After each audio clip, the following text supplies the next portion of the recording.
All right, good morning. It is day 3 of the Sock Knitting Weekend. My name is Johnny Vasquez. I'm the editor-in-chief of The Yarnist, and I'm going to be your host for today.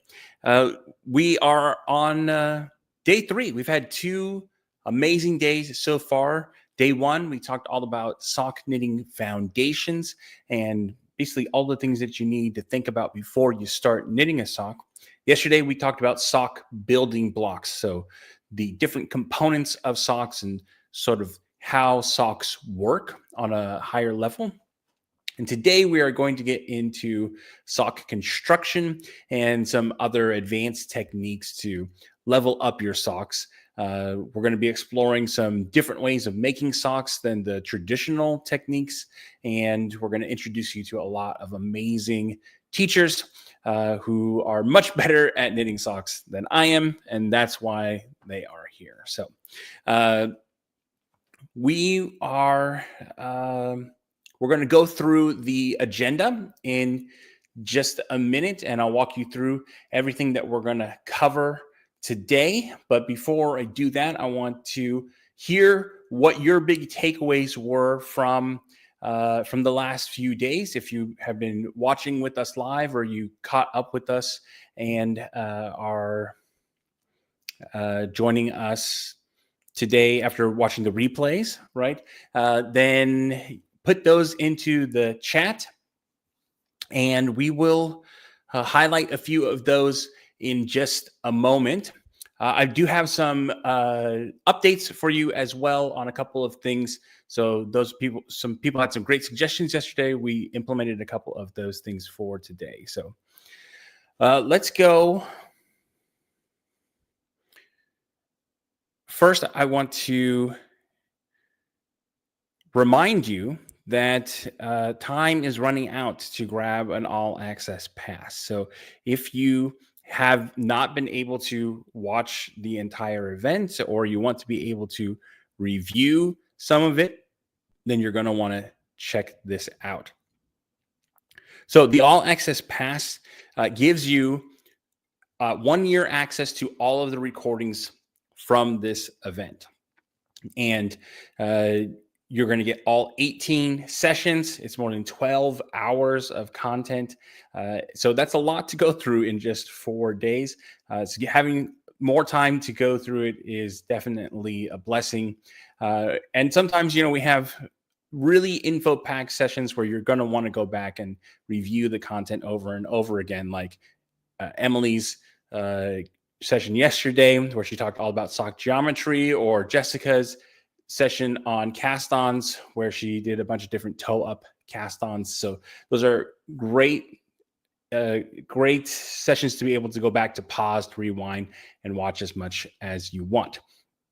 But that's not all that you get with the all access pass. If that was it, it would still be worth it. But we have a whole bunch of bonuses for you as well. So with the all access pass, you're also going to get our sock knitting resource library. So this is transcripts for all of the sessions. We have handouts and cheat sheets for a bunch of the sessions as well. So those of you that like to have little action guides, then those are there for you. We have also extended editions of some of these sessions. There's a lot of sessions where we didn't have time to fit everything in. So we said, all right, well, we're just going to give you the full uncut edition to everybody that gets the all access pass. So we have 4 or 5 sessions where we had some bonus content that we just couldn't fit, and you get the full picture. Probably the most popular bonus is our sock pattern project pack that comes with 12 different sock patterns from our designers. Emily gave us an ebook with 5 different sock geometry patterns that are great for learning how socks work. Ann Hansen from Monday, she is an amazing designer, and she has some beautiful lace and textured and cabled sock patterns that work well for all sexes. So she included an ebook with 4 different patterns. And then Julianne, who will be presenting later today, she has her scrappy socks that she is going to be including. And then Holly Yo, who is going to be our first presenter today, she has two really great sock patterns. The Over Easy sock that she's going to be breaking down in a little bit, and the only sock pattern that you'll ever need is what it's called, and it's pretty awesome. Then you've got the Swatchless Sock Masterclass. This is the recordings from an event that I did about a year ago with a small group of people from our community. And we walked through the process of knitting a toe-up sock without a swatch. So you can use whatever yarn you want.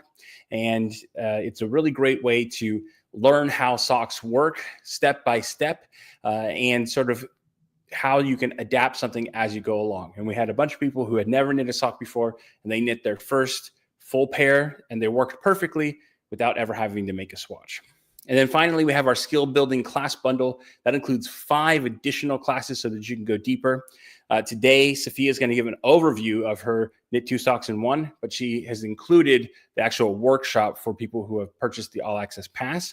And then Jessica from yesterday has a great class on unveiling the secrets of knitting charts. So if you're interested in learning how to do lace or cables or color work, charts are a great way to knit those a lot easier. So she teaches you all how to do that in a very clear way. A lot of people were complimenting her on her teaching style yesterday, and I can attest that the rest of her content is just as good. And then there are 3 classes from my own library, 2 mini sock classes, and the Magic Loop socks, 2 at a time. So if that's a technique that you wanted to practice, then we have a great slipper project that you can use to learn how to do that. And I'll get back to one of those mini sock classes in just a second. But altogether, that's an over $1,000 value. You can get it for just $99 today. There are other events similar to what we're doing that charge $300 plus for a few months access or a few weeks access to this stuff. You get 12 months access to all of the content for just $99. So you can click the link on the live page or in the description on YouTube, or you can go to yarnist.co/SKKW-AAP. Those are all the ways that you can go grab that. That price is going to expire in 2 days, 15 hours. Okay. So Monday night at midnight, it goes away, and all of those bonuses are going to go away as well. So grab that while you still can. If you want to work directly with me on one of those mini socks, tomorrow morning, I'm going to be hosting a special VIP session where we're going to walk through with a small group of people live. I'm going to do a workshop making one of those toe up mini socks. So within those 2.5 hours, you are going to be able to start and finish a mini sock. So it's a great way to learn the mechanics of how socks work from the toe up. And once you do it on the little scale, you can do it on the big scale. So we want you to have a quick win, and that's one of the quickest ways that I know how to do it. So we have the special session tomorrow only for VIP experience members. You're also going to get access to our final private hangout where we are going to have one of our speakers going to show up. We're not going to say who. It's their special mystery guest, but they're going to hang out with me and the rest of the crew. We've already had Ann Hansen on Monday, which was a lovely, lovely time chatting with her. And then yesterday, Jessica blessed us with her time as well. And she was able to share some fun stories about how she got started and some of her experiences before she became a professional knitter. So that was really great. And you also get to meet some really cool people doing very interesting things all around the world. So if you want to connect on a deeper level and get that VIP experience, today you can get it for $59. Okay, so you can go to yarnist.co/sock-VIP, and then we will send you the link about an hour before we get started this evening, or maybe half an hour before we get started this evening, and you'll be able to join the after party, and you'll get to be a part of that VIP workshop that is tomorrow. The last thing I want to tell you about is we have been working on, it's not fully finished, but we are working on it. Let's see, where is it? We are working on a resource guide. So you can go over and check this out. But a lot of people wanted to know some of the patterns and links from the different sessions.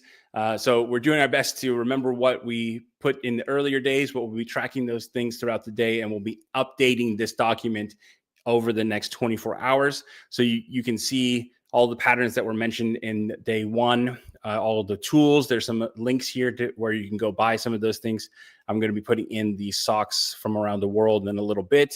And then we still are updating day 2 and 3. But another thing that people were asking about is how do they see all of the speakers and follow all of them? So we put together this speaker guide here where you can find everybody's socials, and you can also find all of the bonuses that they're including in the All Access Pass and their freebies when you go and join their newsletter. So that's all listed here for you.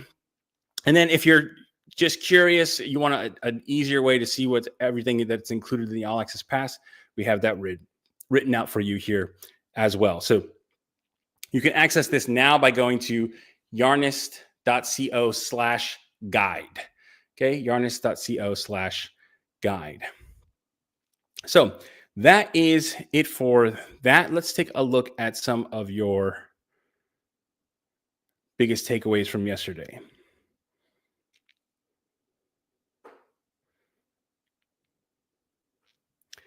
Jane says, I really want to thank Johnny and all the presenters. Been knitting socks for years, and I have so many new ideas and things I want to try now. And suddenly swatching looks more like an opportunity than a chore. Well, that's great to hear. Kathleen says that she bought yarn today to make Holly's over easy socks. Fantastic.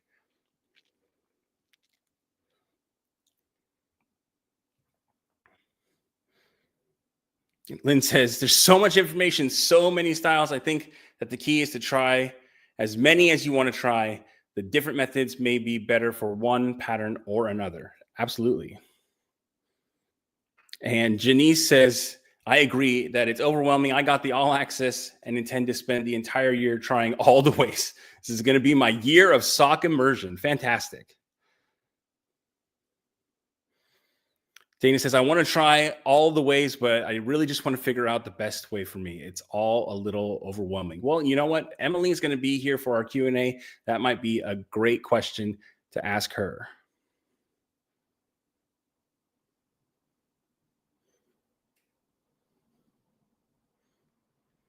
Francie says, hi from Quebec. Thanks, Johnny, for the great weekend. I'm amazed at all the different ways to knit a sock, and we'll have to try some of them. Well, I think you're going to be even more amazed by some of the things that you see today. Andrea says, I love seeing the parts of the sock separately. It really opened up my eyes as to what each stitch was doing to build a fitted, functional, beautiful item. That's very well put. Lee says, I've been watching these last few days, and thank goodness for the replays on YouTube. Thank you for your hard work in doing this. Well, thank you for spending your time with us.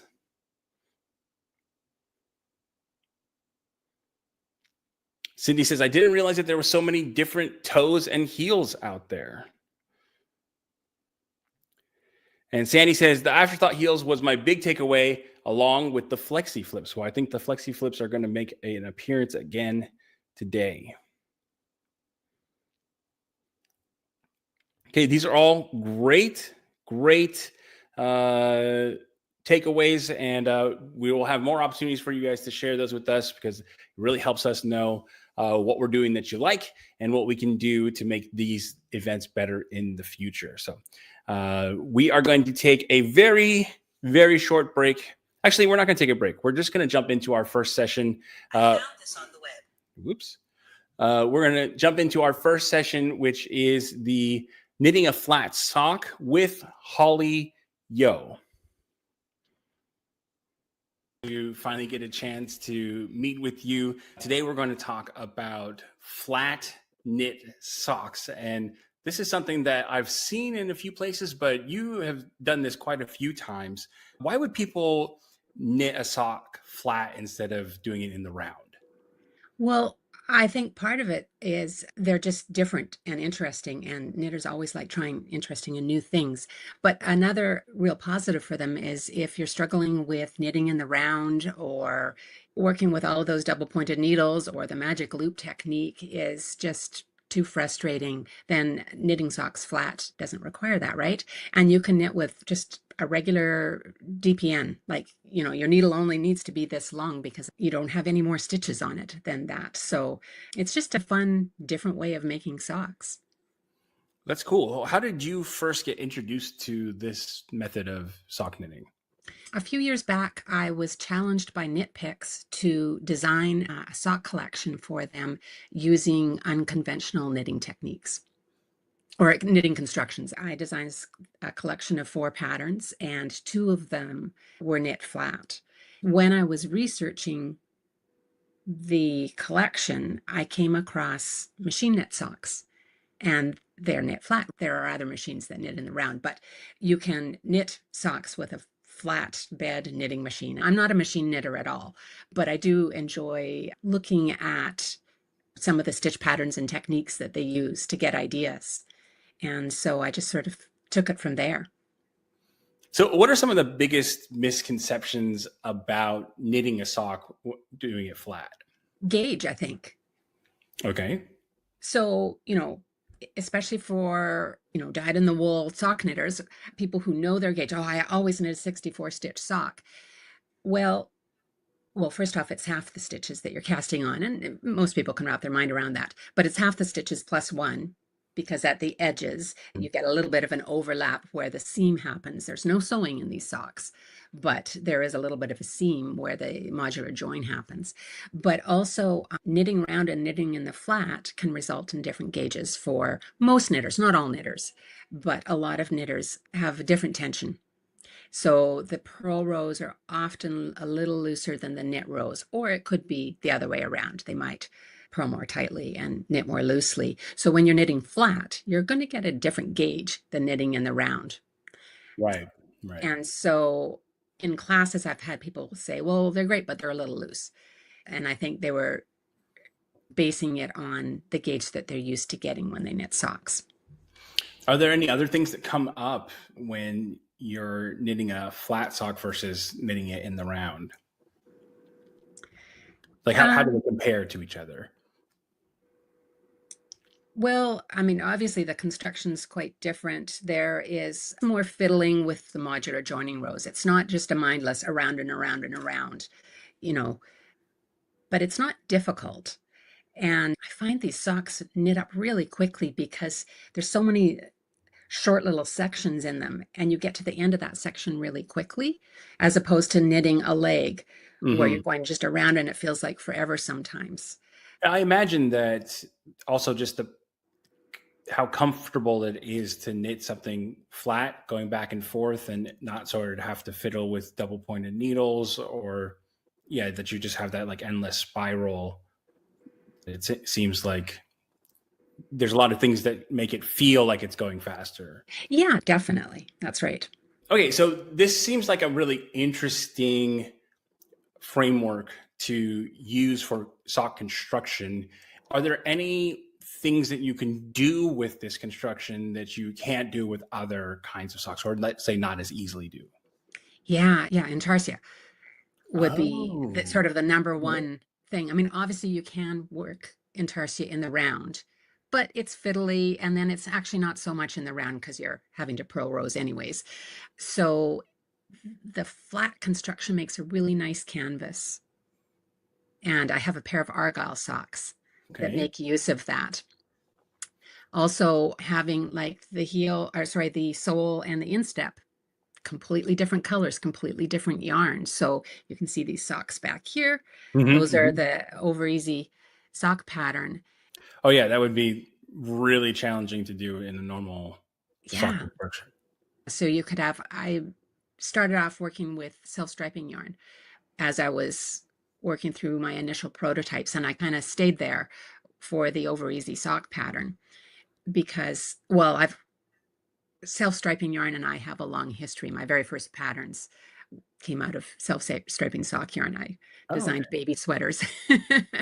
I wasn't a sock knitter at the time, and I said, I am not a sock knitter. I'll never be a sock knitter, but I love this yarn. What else can I do with it? So that's where I started. So for the flat knit socks, using a yarn that kind of does the work for you, like a striping yarn, is really fun. You could do color work on the instep and then save the sole for just one yarn, or you could put extra reinforcing in the sole or the heel area or under the ball of the foot, wherever you usually wear out your socks. And it's different for every person, right?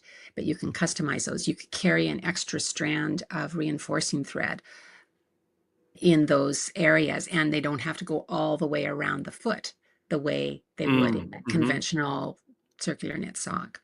Right. And you don't have to fiddle with like an afterthought heel or something like that in order to isolate that either.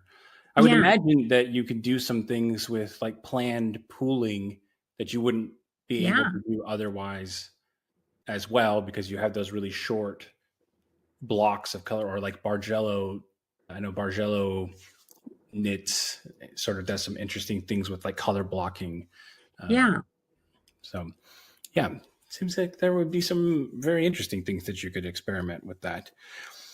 Now, I know a lot of people are going to be, a lot of people don't like to do seaming or grafting and stuff like that. Is there any sort of techniques like that are required in order to knit a technique like this? No, so the seams, the join where those two, colors join, where the instep of the foot is joined to the sole of the foot, that's done in a modular knitting technique. I think that that's a good segue into just talking it more in depth about the construction of how this actually works. So you gave a brief overview, but maybe we can walk through a schematic or something. Yeah, yeah. So you could start on either the front or the back of the sock. My sock patterns that I've written, I've always started on the front. So I start at the cuff and cast on about half the stitches required, and I knit the front cuff. And so that could be ribbing, that could be whatever you want your cuff to be. And then I work down and work the instep. And all of this is just back and forth in rows with a slip stitch selvage on each selvage edge. And so by the time you get down to the toe, it's just this long rectangle. Okay. That's what it looks like hanging off of your needles. Easy so far. Yeah. And then the toe is worked like a conventional short row heel. So the short rows get shorter and shorter as you reach the tip of the toe, and that creates sort of a wedge shape. And then you go around the back side of the toe, and the short rows get longer and longer. And then you've got this little cup shape that the toe fits in. Okay. And then at that point, you can start in on the sole of the sock. And the sole is worked back and forth in rows. And at the end of each row, there's a modular joining technique. Mm-hmm. And it's joined to the selvage stitches that were created while working the instep. Each row, or every 2 rows, creates one selvage stitch. So when you get to the end of your right side row, you find the selvage stitch nearby on the instep and work the modular join. Then you work across your wrong side row, and then you find the selvage stitch on the other side of the instep and join to that Okay. and go I think back and I've done forth. some sweater like button bands that are attached in a similar way. So you'll knit it Yeah, sideways and then knit it on as you go. there are a number of modular joining techniques. So I experimented with several to find the one that I liked the best for this situation. And what I was looking for was I didn't want any bleed through of the color of the instep showing through into that join. Ah, okay. Mm-hmm. Because I was using 2 different colored yarns. Right. And so that's what my goal was.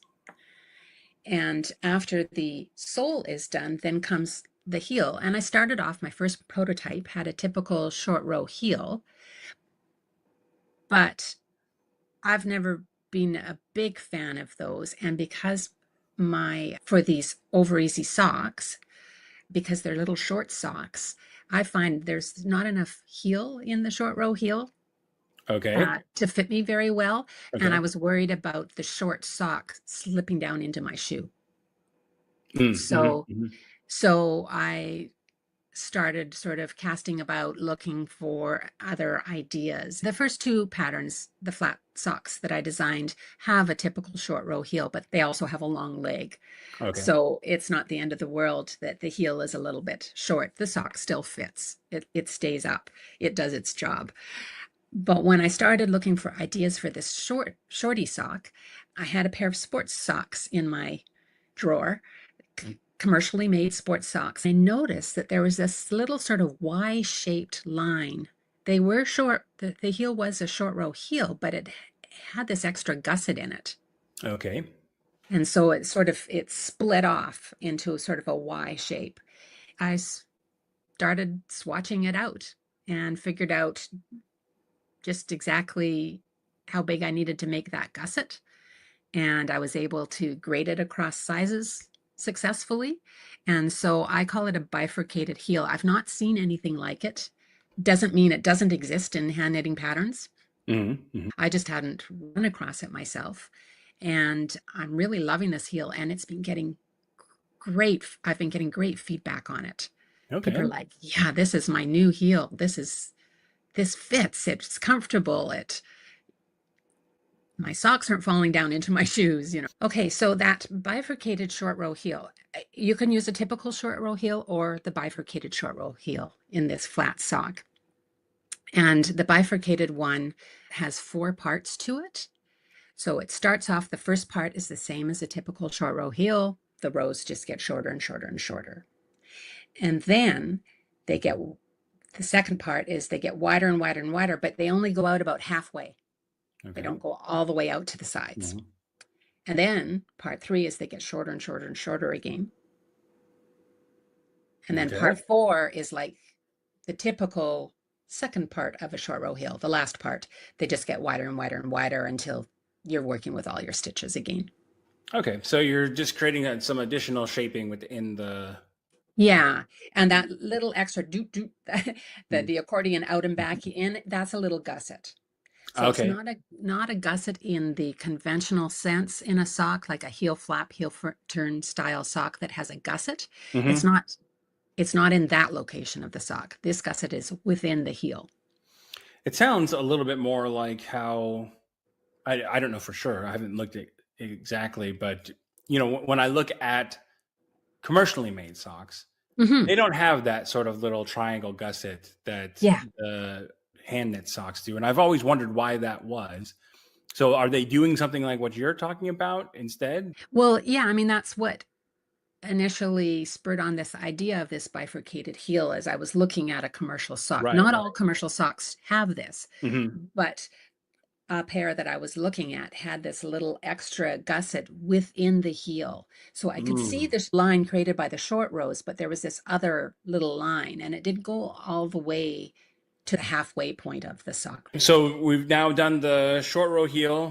How do we Yeah. finish it off? And then all that's left is the back of the leg. So if it's a full length sock with a long leg on it, you keep on going. Mm. Or if it's the shorty sock, then it's the cuff. Okay. So it's Mhm. just that little back. And then are you bit. adding any width onto the top if you're doing a longer cuff on it? No, I generally don't do that in any of my sock patterns because they are short enough that the calf doesn't really come into play in any great kind of way. They're only about 7 inches tall Okay. So there's not enough usually. So disparity for it to matter. yeah, and to be honest, I've tried to make knee highs before and I was not successful. Just knit them for myself. Mm-hmm. So until I crack that, I'm not going to write patterns for it.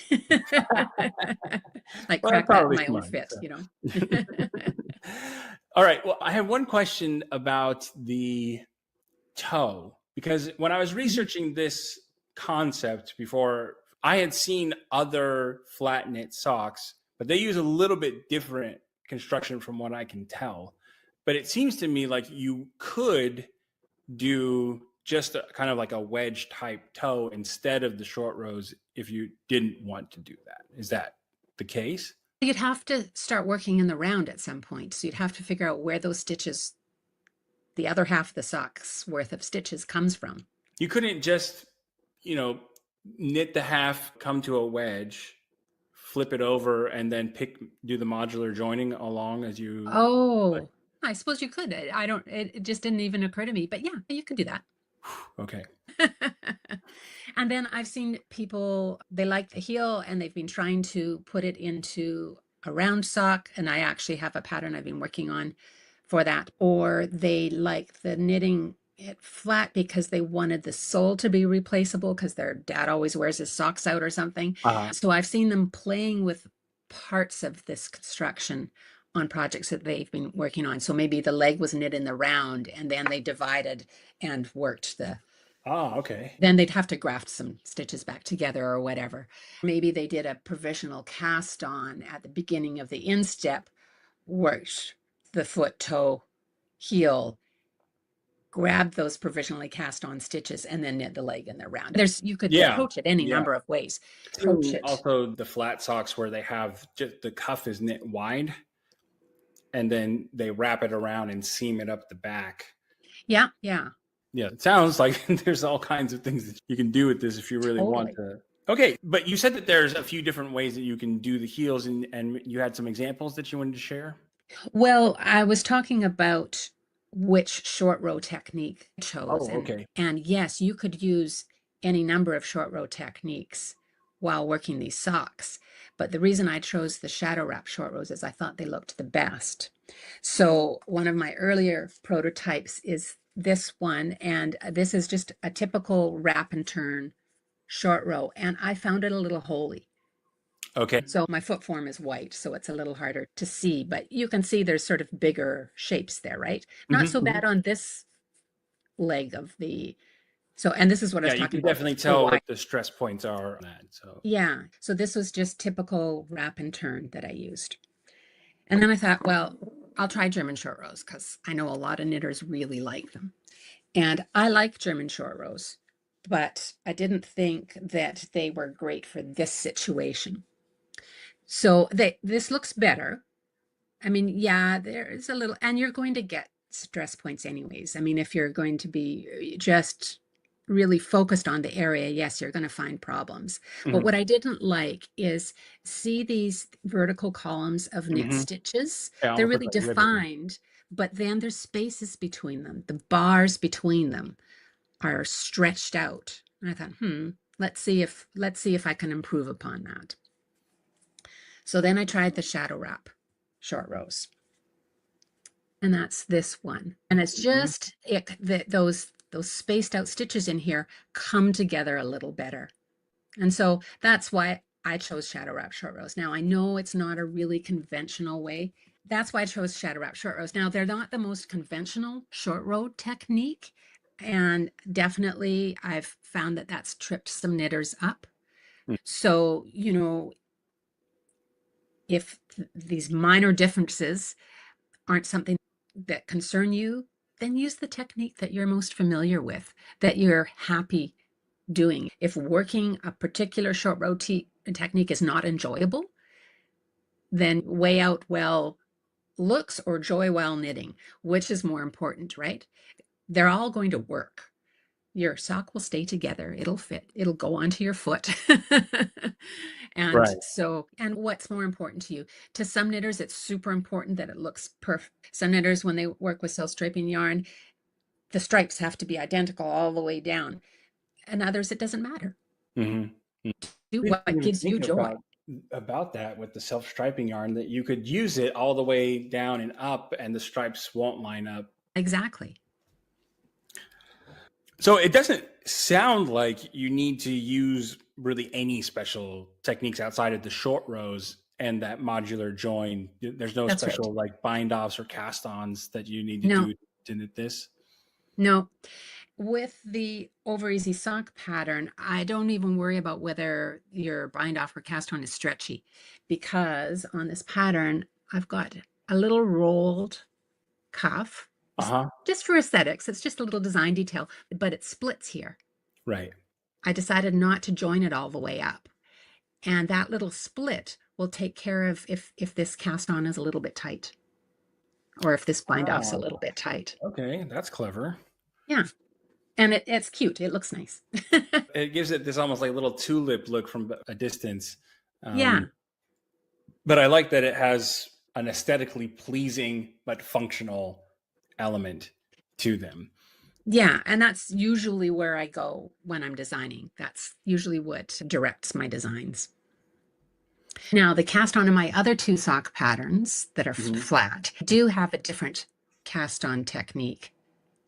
I think it's the Chinese waitress cast on, which I Okay. have to look up. So I don't remember how to do it off the top of my head, but I Yeah. chose it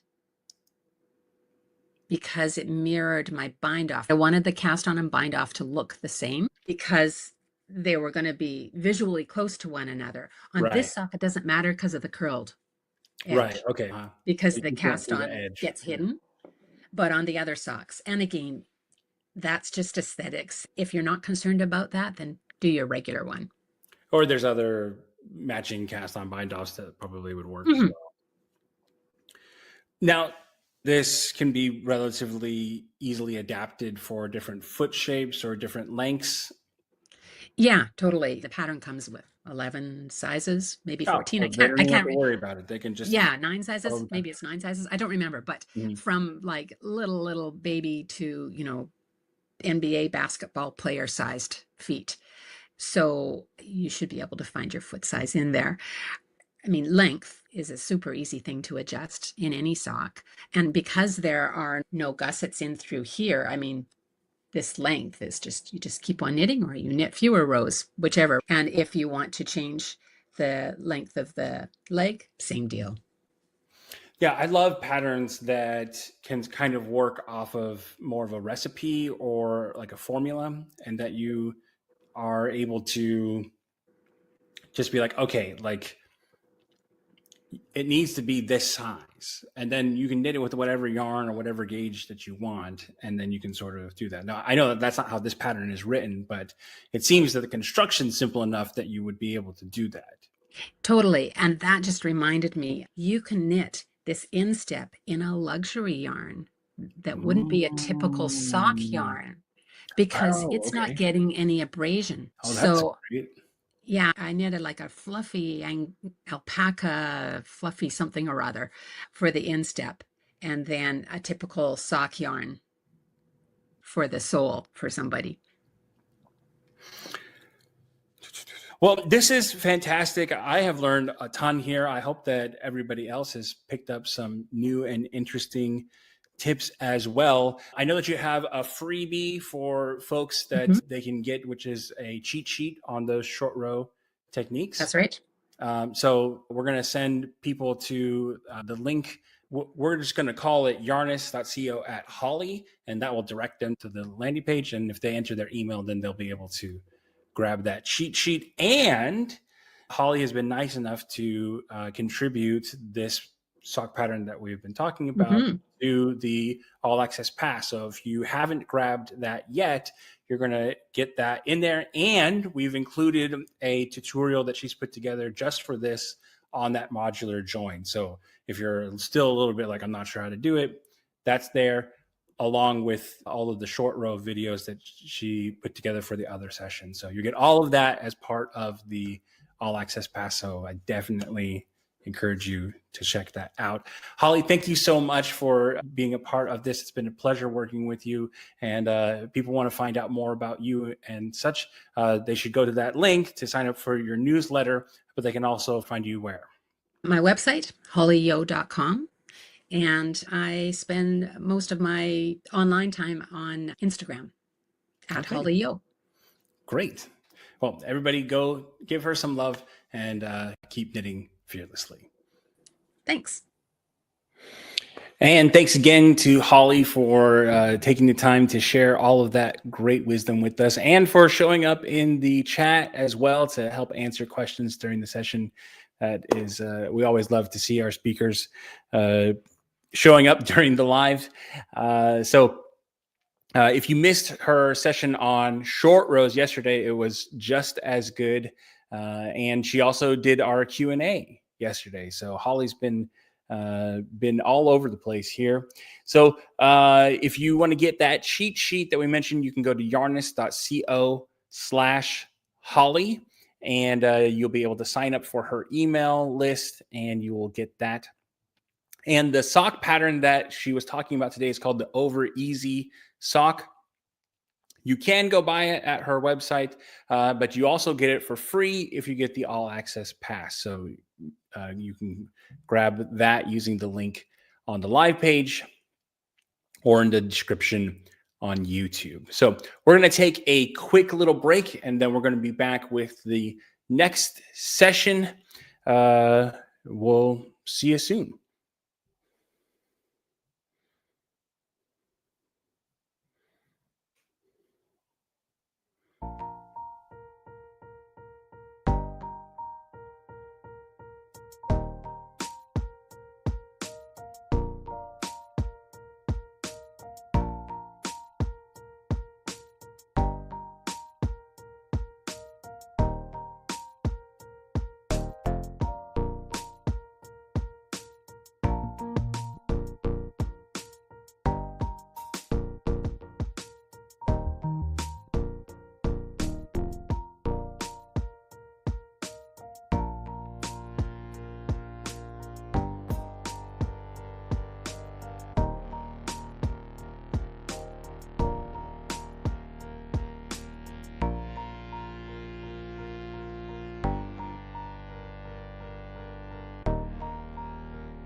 Okay, we welcome back. We just got done with an amazing session with Holly Yo, talking all about her Over Easy sock, which is a flat knit sock. It's kind of knit from the top over the toe and back under. Really cool technique. So if you missed that, then you're definitely going to want to watch the replay, or you can grab the All Access Pass. And we include a special video where she shows that modular joining technique that she talked about as well. So that's only included for All Access Pass holders, and you'll get the pattern for free included. Real quickly, a lot of people have been asking for certain links and stuff. If you go to yarnist.co/guide, we are building a resource guide for you in real time.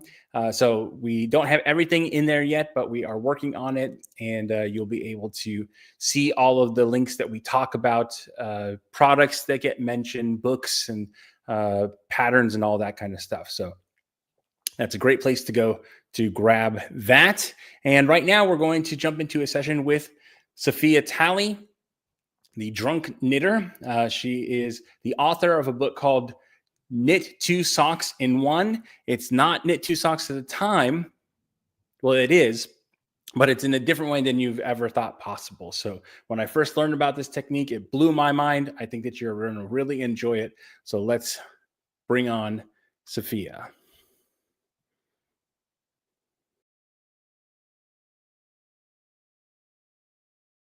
Okay, Sophia, it's great to have you here, and I'm excited to talk with you about this different approach to sock knitting that you did for your book. Can you explain a little bit about the story behind the idea for this book?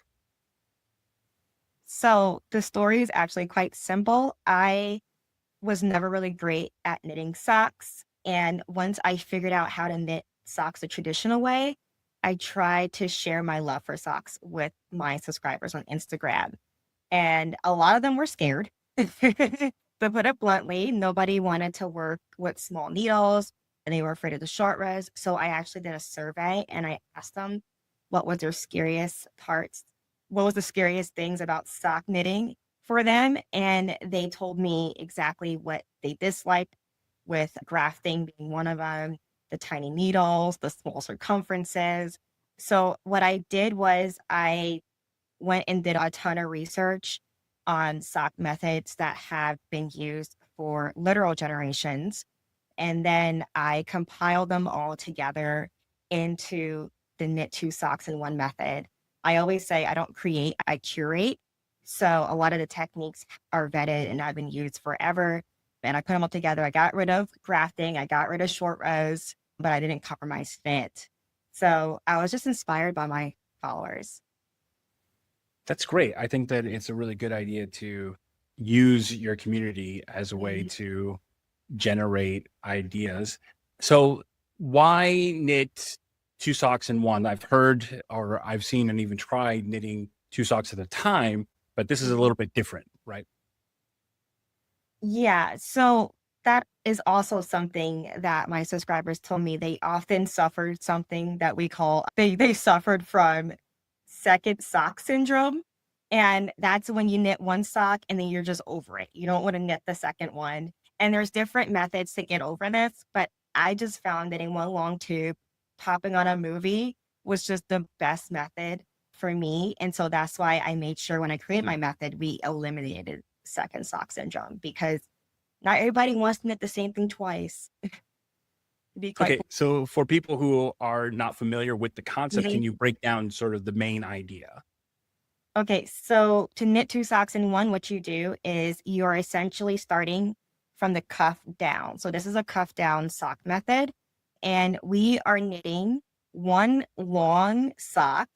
So we start with a cuff and we work all the way down to the toe, and we're making one long sock. We're putting lifelines, which is scrap yarn, through your live stitches. And then when we're ready, we can separate our sock. So I like to say we snip our sock in half, not cut. And what that does is when you snip it in half, you have 2 socks. And it just creates a nice knitting experience. You're just knitting in the round, similar to knitting like a simple hat or a super simple cowl. And then when we separate those two tubes, we can then add a semi afterthought, also known as a forethought heel after that when you're ready. And the finishing is super simple. In fact, the heel is the same as the toe. So it just becomes a really meditative and easy and fun knitting experience. Yeah, it sounds just vibe knitting. Exactly. I like to watch my subtitles when I watch movies. And so the fact that I can knit my socks and not look down is amazing. So, That's fantastic. You've given us a good overview. Can we walk through some of more of the details and stuff of making a sock like this? yeah. So the first step to knitting my sock is swatching. And I know not everyone's a big fan of swatching. I actually went back and forth with my editor and we decided that a 2x2 swatch will work for this method and only for this method. So please don't use it for sweaters. But so you start off with a swatch and then you have to calculate how many stitches you have in an inch. It's very easy. It takes a few seconds. And then from there, the book has charts that tell you how many stitches you have to cast on and for how long you have to knit for. And those charts are based upon your US shoe size. And the charts range from baby to adult, which is great. So that's how it starts. It starts with a swatch, and then you just follow the charts in the book. We had the wonderful Kate Adderley help tech edit, and she is the sock whiz. That's another thing that really helped us. And once you swatch and you have your numbers, you're then working along tube, placing lifelines when the instructions tell you to place lifelines. Your tube's going to be like, I can't even show you in the frame, but super long. And then you're going to get, you're going to add a toe. What's beautiful about the toe is that the toe has a hat closure. So you know how when you work a hat and you cut your yarn at the very end and then like you run your tail through your live stitches and pull it through. That's how we end our socks. And that may sound like, man, do you feel that? No. And does it last? Yes. And that's just another technique that we use in the book that simplifies it without sacrificing the integrity of your sock. But anyway, I'm jumping ahead a little bit, but did I answer? Hopefully I did a little bit. Yeah, I think so. I think what would be good is can we talk about each section of the sock, if that's okay, and sort of some things to consider as you get to each of those places. Yeah, so once you have your cast on, because I didn't jump ahead to the toe, you're going to work your cuff however way you like it. I let the knitters choose.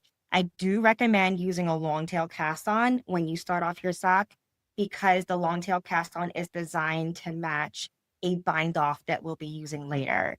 Just when you cast on, make sure you're casting on loose. We tend to cast on tight. After the cast on, you do the cuff, and then you're going to work the leg of your first sock. Once you work that leg, then you're going to want to put in a lifeline for your first heel. The reason why we don't want to go right into working a heel is because this whole sock method is based upon the knitter's experience. And not everyone is at a point where they can throw in a short row heel. For example, sometimes when I knit in public, on the train, on the plane, whatever, and I just can't be working short rows. I can't do it. My brain's done. So that's why I do the lifelines. And I just run a series of scrap yarn through my live stitches and I hold my heel stitches in place, only the heel stitches using the lifelines. For people who aren't so familiar with a lifeline, can you just give a little bit more detail? What is that? How does it work? Yeah, so the whole purpose of a lifeline is to hold live stitches in place. You may see it most commonly when working lace stitches. So that way, if you make a mistake, you can rip out and your lifeline will be holding a row of stitches in place for you so you can pick up your stitches on the needle. That's the whole point of the lifelines. They hold your stitches in place so that way, when you're ready to work your heel, your stitches are already on a strand of yarn that you can then use to easily slide them onto your working needle. And live stitches. Yes, go on. So live stitches are stitches that haven't been knit yet. So if I understand you correctly, when you get to the point where that you're going to place the heel, you'll thread that yarn in there. That's going to keep those stitches like on hold so that you Exactly. can come back and pick those up and do them again. Exactly. It's the equivalent of using like a stitch holder without stretching out those stitches. So I don't recommend using a stitch holder, but that's a Yeah. great way to think of it. Okay. So Um, we've got the live stitches in for just the Mhm. stitches for the heel. I think we'll talk Yes. a little bit about the heel options later, but Yes. go ahead and continue. Okay, so once you have your lifelines for your heel, then you are going to work your first foot. And the book tells you how long your foot's going to be. And the reason why the book instructs you on the length is because our heel isn't there. So you're already missing a big chunk of that foot. And we're also not working the toe because we're working a two. So you're losing another big chunk of the foot. That's why in the book we have the foot length, the suggested foot length. For that top sock, right? When you say that you're Yes. not working the toe, Yes. how does that work? Yeah. So for the top sock, for sock number 1, I like to call it, we are not working the toe because once again, I want to continue knitting in the round even just to create a nice, fun experience. So instead of working a toe, I put in another set of lifelines. And this we call the separation lifeline. That's what it's called in the book. And what that does, it tells you where we're going to separate sock 1 from sock 2.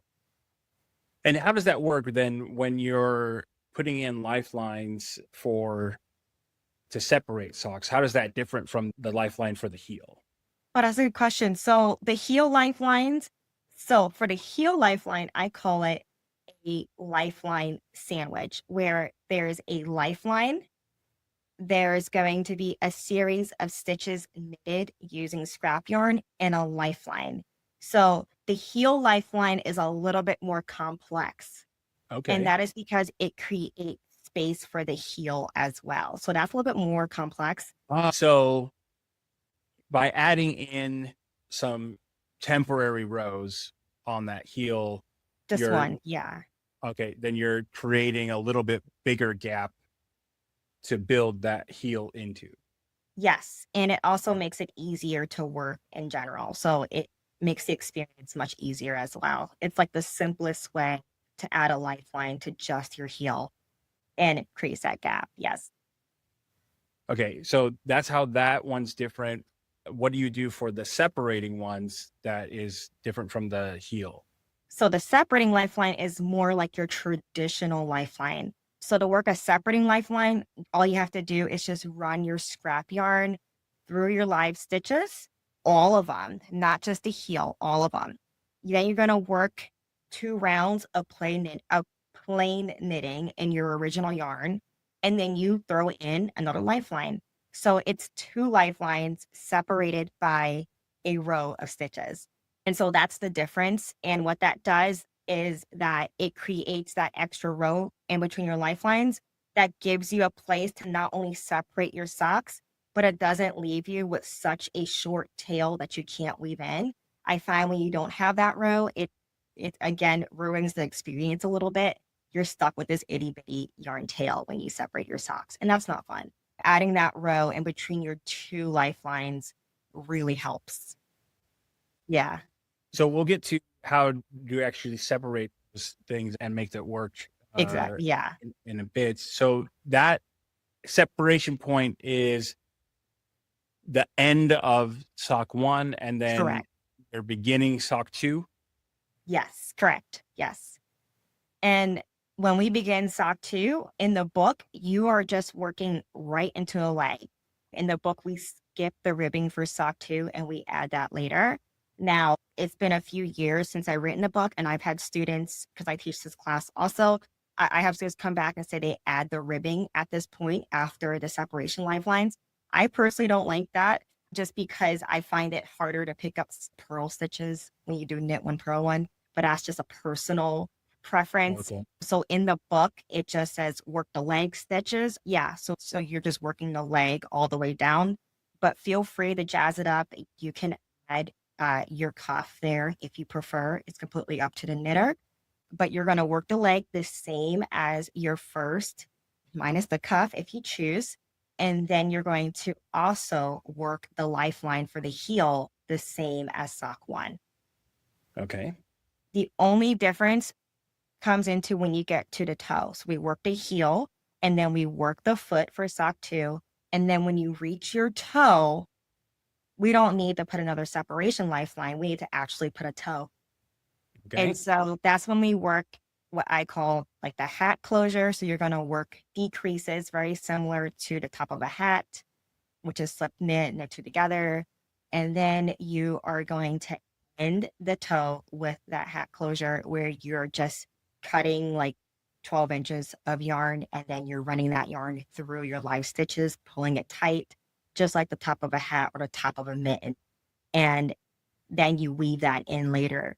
And what's great about that is that if you're using raw wool, it'll felt in there and it won't move. But even if you use superwash, if you just weave it in really well, it's still not moving as well and you don't feel it. And it's easy. So it's just like a great way to finish this easy peasy process. Yeah, sounds like the easy part, but I know some people will be a little bit hesitant to cut their knitting. I assume you have to do at some point. I always tell my students, I don't call it cutting, I call it snipping. The language really makes it, because it's not like steeking where you're cutting a straight line. You're essentially, so when you are ready to cut, you're cutting in between sock 1 and sock 2, in between those separation lifelines. So you are essentially snipping one leg of one stitch, and then you are picking the rest of your stitches out. I like to use a spare knitting needle, anything to help pick those stitches out. And so it's not necessarily a straight cut. It's a little bit less scary when you work it because everything is saved onto lifelines. You're not going to lose anybody. I always say your stitches aren't going to jump ship. Okay. Yeah. So we've separated the sock 1 and sock 2. Now what do we do? Then you'll end up with one sock that needs a toe, Okay. and one sock that either needs the cuff or needs a bind off for your cuff, depending on which path you chose. So we add the toe the same way we worked our first toe, and then you work your cuff or finish off your cuff.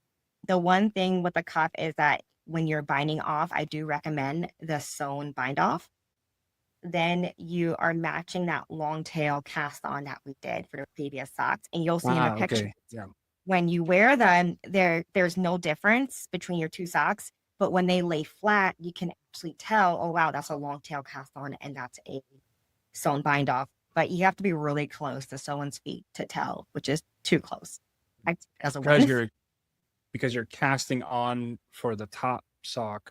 Yes. You're actually knitting from the bottom up the cuff on the second sock, so you have to bind off those stitches. Exactly. So that's the one difference between the two socks, and it's quite minute. So I call it a win for that. So how do you keep the toe from the second sock to match the first? Or how do you keep the toes matching? So that's worked in the same direction as well. So when you think about it, you're working top down. So when you add your toe, it's actually in the same direction that you did as well. It's just separate. Okay. Yeah. And do people ever experience that there's a gap or something, or like when you're connecting the yarn to those live stitches? Yeah. And the beauty of the gap is that, remember, we left that. So like when we did the separation lifeline, we had that longer tail because we did lifeline, row of stitches, lifeline. That long tail, when you weave it in, you can then close that gap as you weave it in. So it doesn't really create like an extra step, which is nice. Okay, so that only leaves the heel. So I assume one of the advantages of a construction like this is that you're not limited to one option for heel construction. Exactly. So in the book, there's two different heels. There's my favorite heel, which is a little bit more pointed. And then there's a heel that's more ergonomic, which is preferred for most of my students. And it's a rounder heel. But beyond that, you can really take this book and run with it.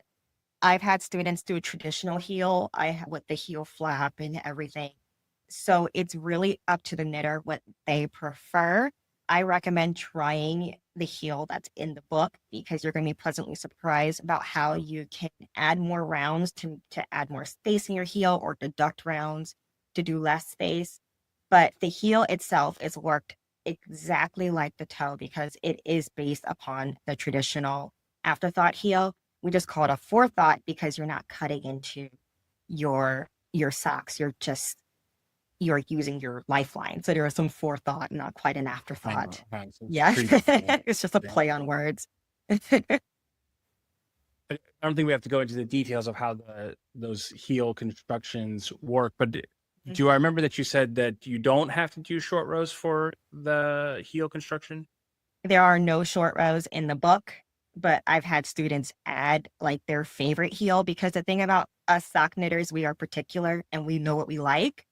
And so what's great is that you can add what you like to the method. So I've had students say, "Hey, I threw in a short row heel and I loved it." So that's just something that to consider as well. If you're an experienced sock knitter and you have techniques, feel free to throw them in there.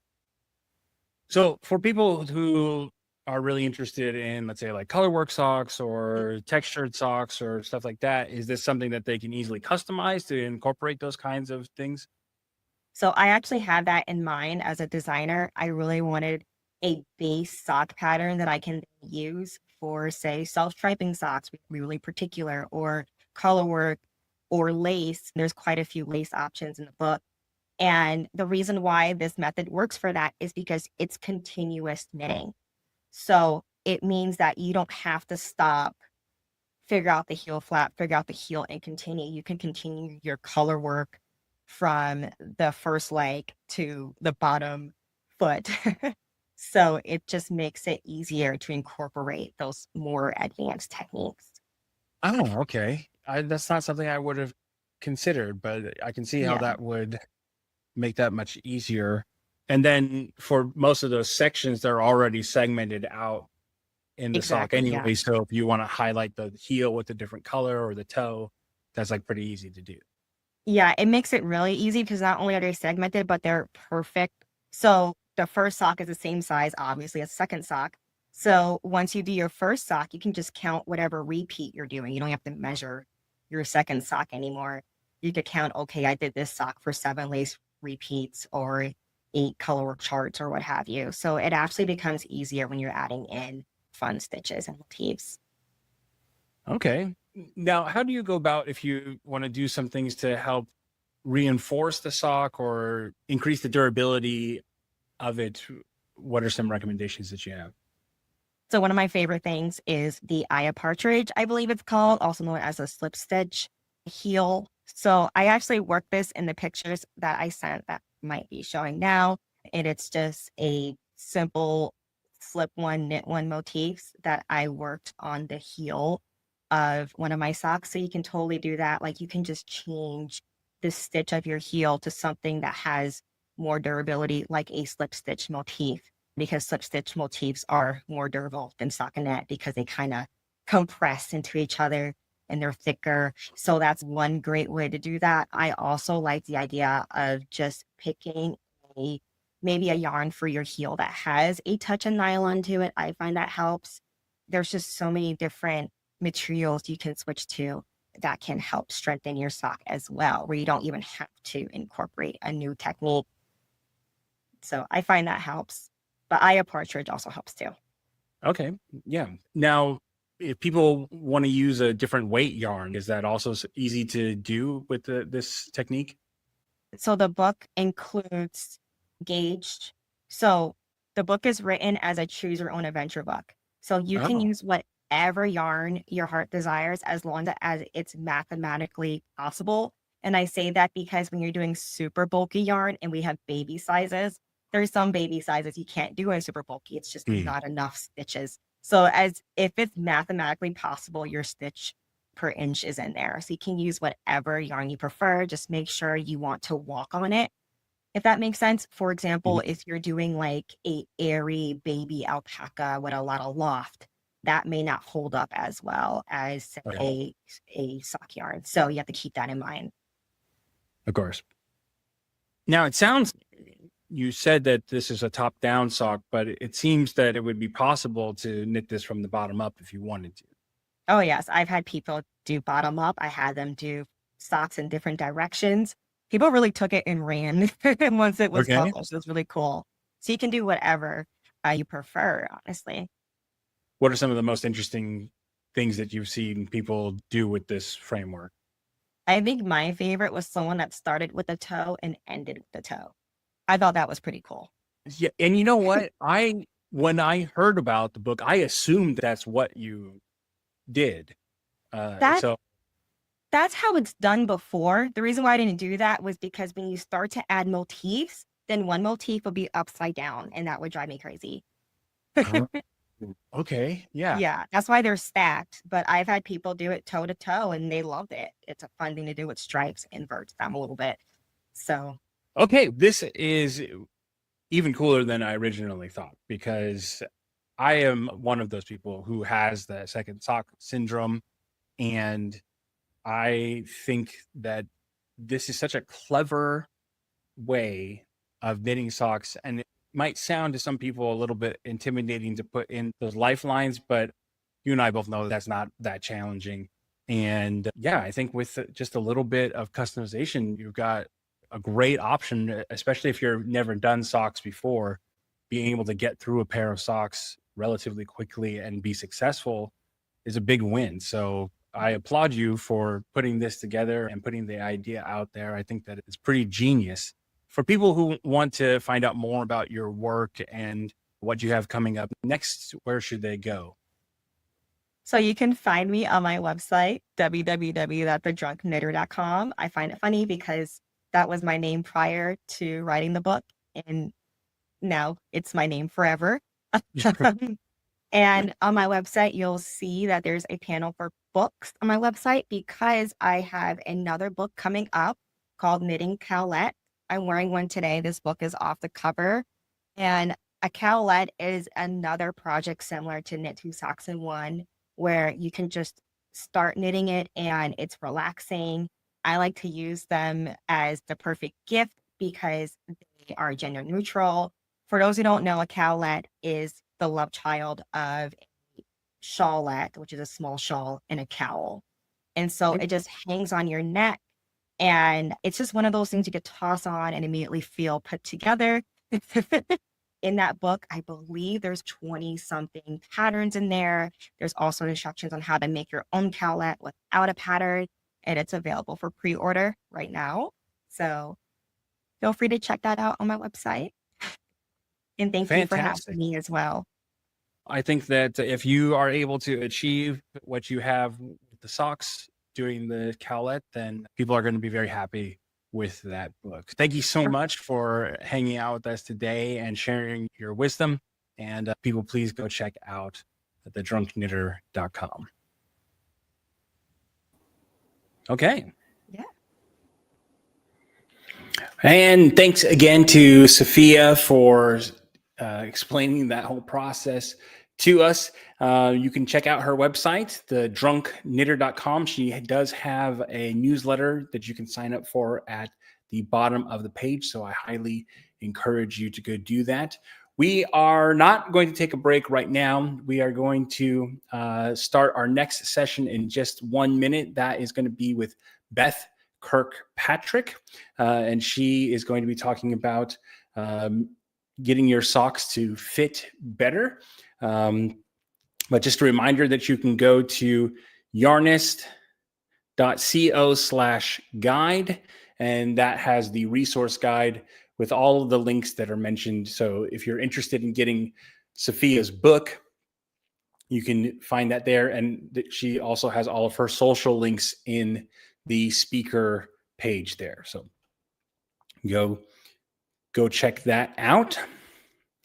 And she has included the full workshop for the Knit Two Socks in One, where she walks through every step of the entire process in real time, so you can follow along, and explains.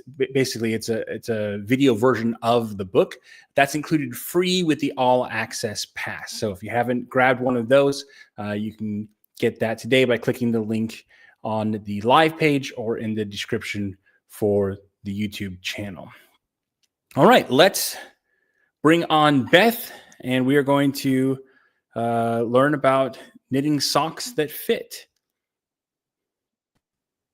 Hi, I'm Beth. I am the knitter and designer behind Things Beth Makes, and today I'm going to be walking you through a guide that will help you to knit socks that fit. A little bit about me. I have been knitting since I was about 5 years old. My grandmother and my mother taught me, and I have been knitting ever since. And in probably about the last 5 years, I've started actually publishing patterns. And I focus mostly on accessories, so hats and shawls and socks. One of the things through the course of my design process that I've become truly passionate about is helping people knit socks that actually fit. So I think the first couple things we're going to talk about today is understanding what the basics are of sock fit. So the first thing to know is, what do those sizes mean in the different patterns? And what you'll come to know is that there are two common ways of defining sizes in patterns. The first, I don't think is best practice, but it is using shoe sizes. So you'll see a lot of patterns refer to UK or US or EU shoe sizes. And the reason I don't think that's the best way to do it is because shoe sizes rely more on the length of your foot than the circumference of your foot. So it's just not going to be as flexible of a size, and you're not going to get a great fit in most cases. The next way that you can indicate size in a sock pattern is based on measurements of the actual foot. And so what you're going to need to understand in order to understand how to choose a size using that system is how to measure your foot. And so that's something that we're going to go through today. And then the next thing that you need to understand is ease. And this is a concept that goes across all garment design and making. It's knitting, it's crochet, it's sewing, it's all of it.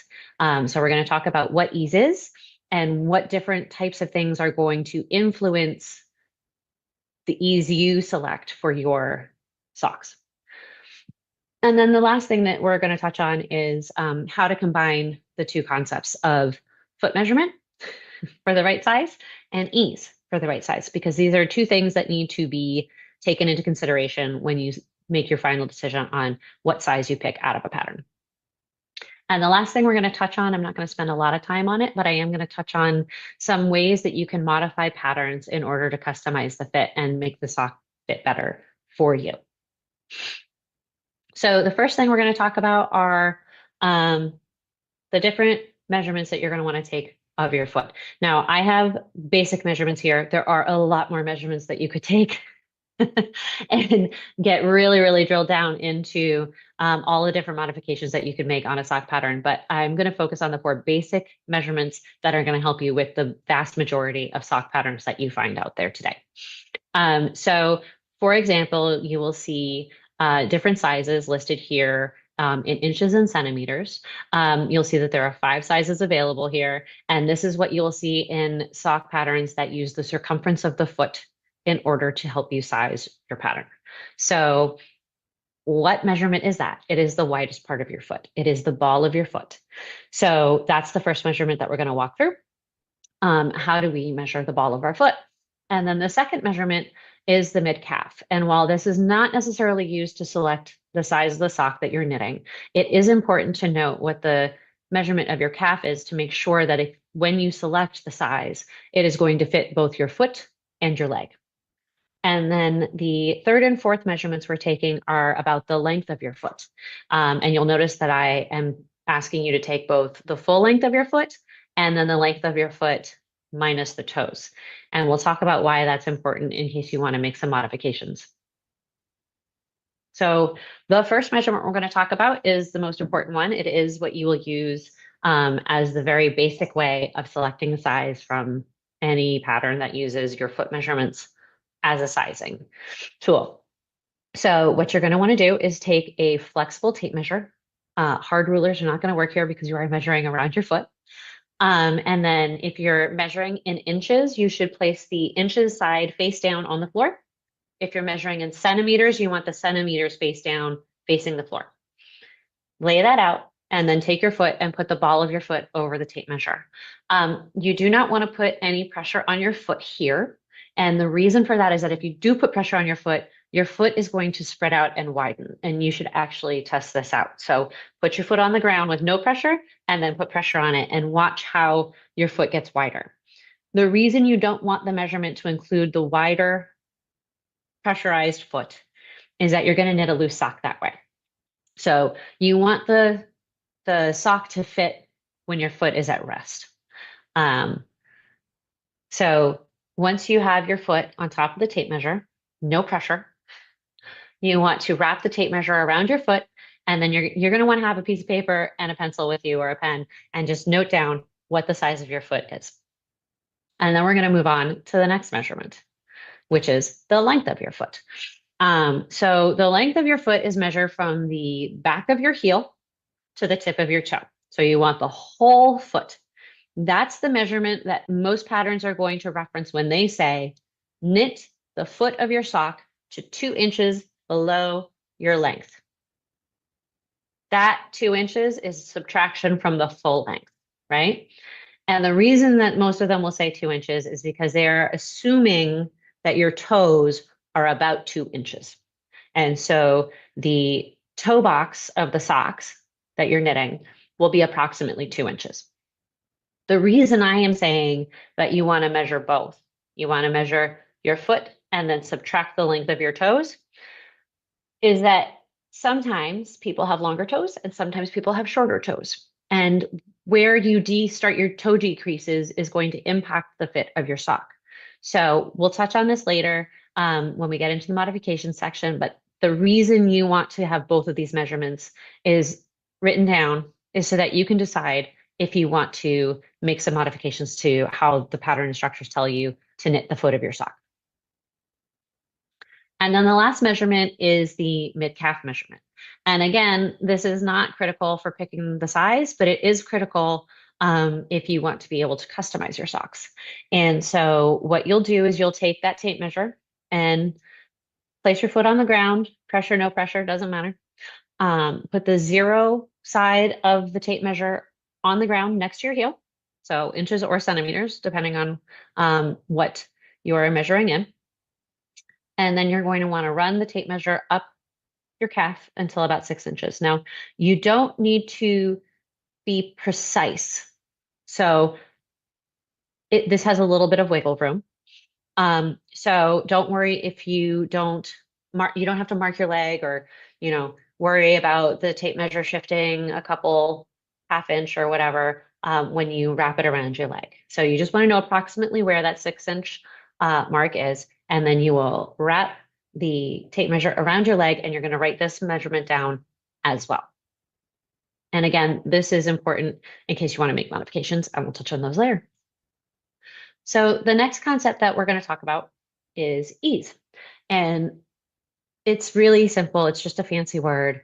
As I mentioned, this goes across all garment making. So anything knit, anything sewn, anything crocheted is going to have ease. And it's just the difference in the measurement, excuse me, the measurement of your body and the measurement of the piece that you are making.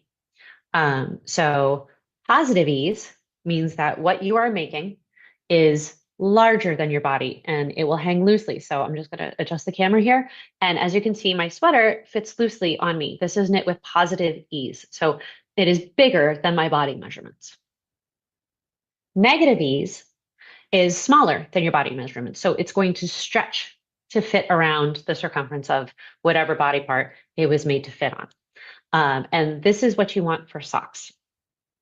Neutral ease is same. There's no difference between the measurement of the garment and there's no difference, there's no difference between the measurement of the garment and your body.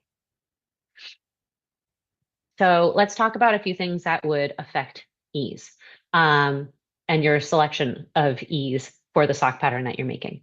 So the first thing is the stretch of the fabric. And I'm going to stop sharing here for a quick second and I'm going to show you some actual examples of different socks and the fabric that they're knit in so that you can see what happens. So starting with stockinette stitch, right? This is just a stripy sock, knit in stockinette. You can see that the stretch is pretty good. Not a ton of stretch, but it's not no stretch, right? So this is our starting point. You'll see people recommending either an inch, 2.5 centimeters of negative ease for stockinette, or 10%. This is kind of your basic starting point, negative ease, right? So it's got a little bit of stretch, not too much. The next thing we're going to talk about is lace. And lace is known for being very stretchy, right? When you block lace, you want to pull it out. And so if you look at this sock, you can just see how much more it stretches from the stockinette, right? Like this stretches, it's tighter though. And this one, really loose, really stretchy. So with lace, you want more negative ease than you would have with stockinette. So instead of an inch or 2.5 centimeters, you might want 2 inches and 5 centimeters of negative ease with a lace sock. And the last piece of fabric that we'll talk about is color work. And I think if you've ever knit color work, you know that it has much less stretch. It is much tighter than other weaves of fabric. And so this is one where you want less negative ease. And in fact, with color work, I typically knit 0 negative ease. So I basically knit an item to fit my foot. And the reason I do that is not necessarily because of the fit on the foot, even though color work is a bit tighter, so it's going to fit snugger. It's really because if you knit the wrong size or your tension is off with color work, it won't go over your heel. So you're going to knit something that you can't actually get on your body, which is an incredibly frustrating feeling. And to go back to lace, the reason you're going to want more negative ease on this is because if it's too loose, it's going to fall down.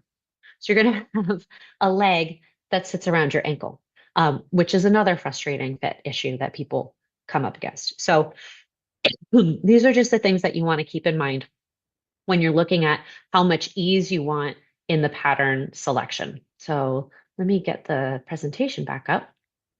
And we can talk about the second factor in how much ease. So, and that is personal preference. The thing about knitting socks is that you need to know how snug you like them.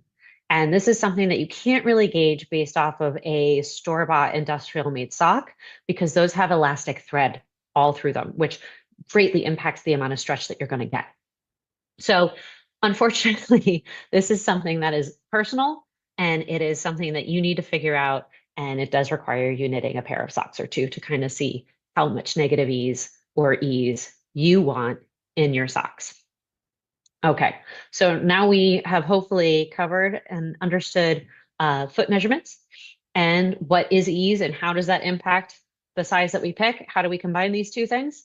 We have a little handy dandy equation here, and it's very simple, I promise. Even if you don't like math, it's an easy one. So basic sock, like I said, stockinette, 10% or 1 inch, 2.5 centimeters is where you're going to want to start. So you would say if you have an 8-inch circumference around the ball of your foot, 10% of that is 7.2, right? Or 1 inch gets you down to 7. So you're going to want to look at the different sizes available. And you'll see that you have 6.25, 7.5, or 8.75 to choose from. And my recommendation would be 7.5. It is the closest to 7.2, and it doesn't go too negative. You're not going to want to go all the way down to 6 inches from 8 inches with a stockinette sock to start. Maybe you will eventually if that's the type of snugness you like. But when you start off, you want to start with fairly flexible ease. And so my recommendation would be to go with the 7.5 for stockinette. Okay, so we've covered the basics. And now we're going to talk about some different tricks that I like to use to knit socks that fit better. And that I try to help people work through when they're knitting socks that they want to have fit better. The first thing that a lot of people like to do is to adjust the stitch count between your leg and your foot. And the reason you would do that is if the measurement at mid-calf and the measurement at the ball of your foot vary greatly. You may want to, in a cuff down sock, cast on more stitches and reduce them at the ankle.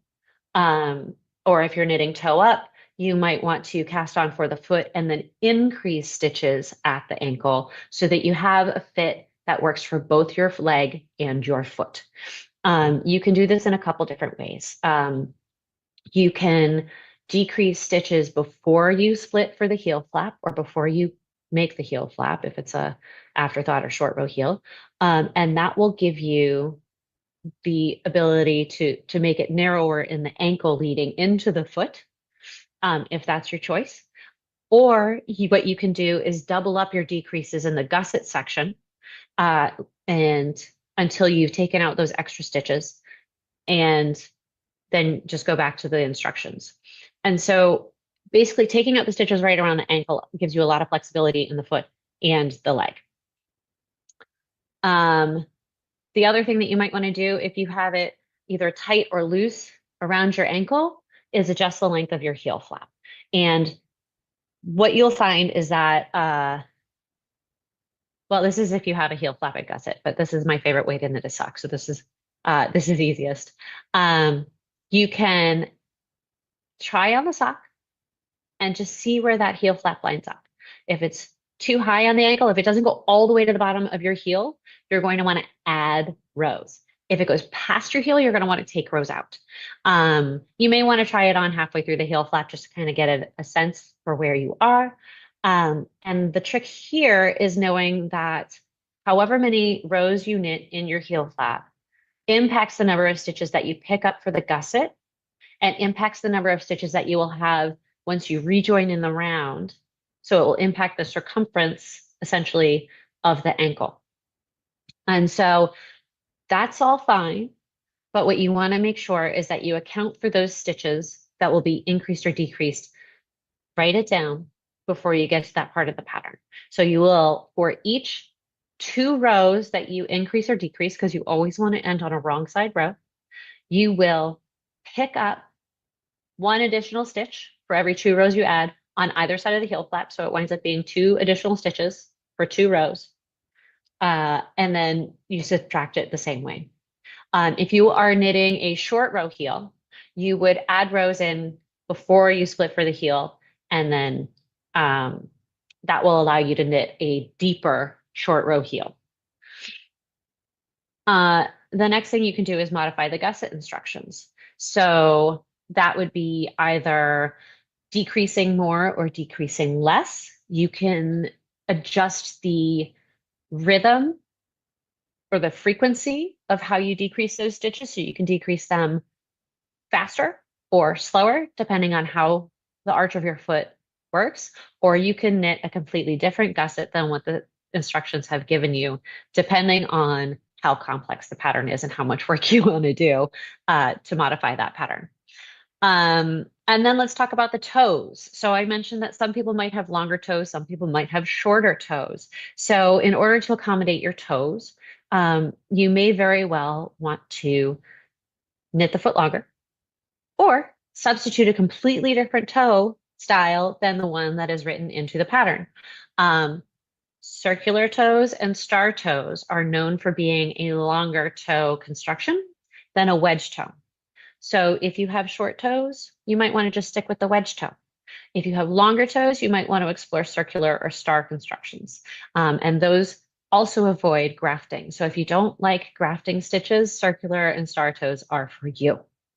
And then the last trick that I will tell you about is elastic or lycra thread. It's fairly easy to source. You can get it on Amazon. Some local yarn shops will have it. Fabric stores will have it. So if you have a Joann or a Michaels or anything like that around you, you can go in and look for lycra thread. It's very thin, so it does not impact the gauge of your socks. And you can just hold it double like you would anything else. So if you're used to holding yarn double, like fingering weight and mohair, or 2 skeins of fingering weight, whatever, it's the same exact idea. The one caveat here that I will say is do not knit Lycra thread or elastic thread into your color work. If it is a color work section, it is very easy to cause bunching through there. So you just want to avoid it because you're going to be carrying it. It's going to be wonky. If you're advanced, go for it. And that's my last trick. So let's talk about what's next. Let's make a project. Let's knit socks. You can follow the link below, and there is a workbook that goes through this information. So it will go through in depth how to measure your foot, how to make those adjustments, where the stitches change, how to know what stitches you're calculating, all that stuff. It's in the workbook. And there's even like scrap paper in there for you to write out your own information, your own numbers, and do the math yourself. And then once you've done all that, you can go pick a sock pattern. Doesn't have to be mine, could be anybody's. Go get a sock pattern, gather the materials you'll need, and knit it up. And if you'd like more assistance with knitting socks, you can join my Discord server and hop on to the Learn to Knit Socks channel. There's a whole bunch of people in there learning to knit socks, and we're having a very good time. I hope you'll join us. Okay, and thank you so much to Beth for sharing all of that wonderful information. Again, you can go get that workbook by visiting yarnist.co/Beth, or you can go to the guide, the resource guide. You can get that at yarnist.co/guide, and you'll find all of the information there, as well as the links to her newsletter where you can sign up and get that guide.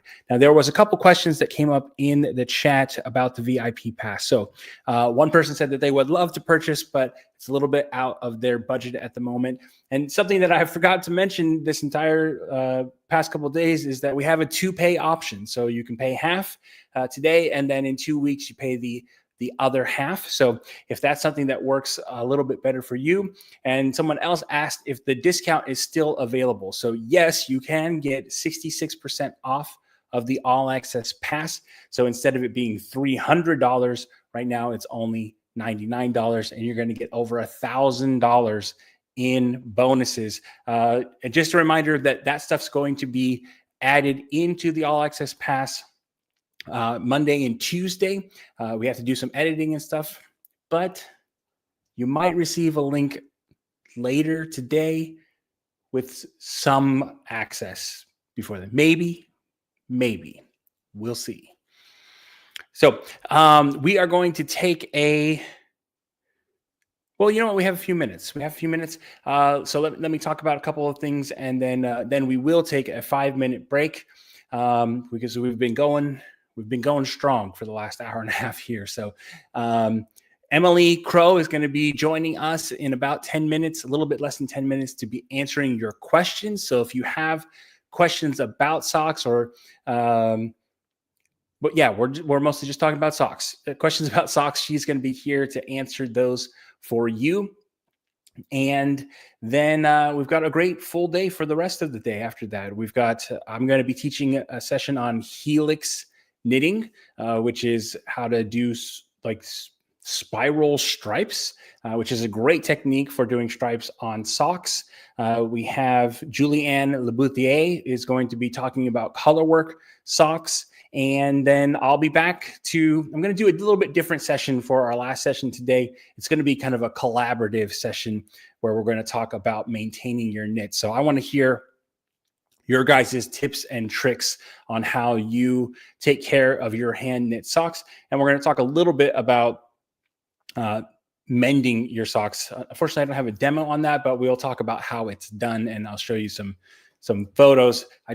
I'm not good enough at it to just demonstrate it for you, to be honest. So we are going to take a quick 5-minute break. Last thing, there are still spots for today's after party. If you want to join our VIP experience, you can go to Sock VIP. Right now, it is only $59. Okay, so you're going to get to hang out with me and the rest of the VIPs for an hour after the event today. So that starts at 4 p.m. And we have a really fantastic special guest. I think that you are all going to love hanging out with her. So I highly encourage you, if you've got the resources to sign up for that, go to SOC VIP, and you're going to join me tomorrow when we do a masterclass with just the VIPs. It's going to be on Zoom, so it's going to be really interactive, both with me and with each other. And we're going to walk through knitting a mini sock from toe up. And if you can knit a mini sock, you can knit a big sock. So by the end of the session, you should have a finished mini sock that we will be able to feel great about ourselves doing. So grab one of those spots, SOC VIP.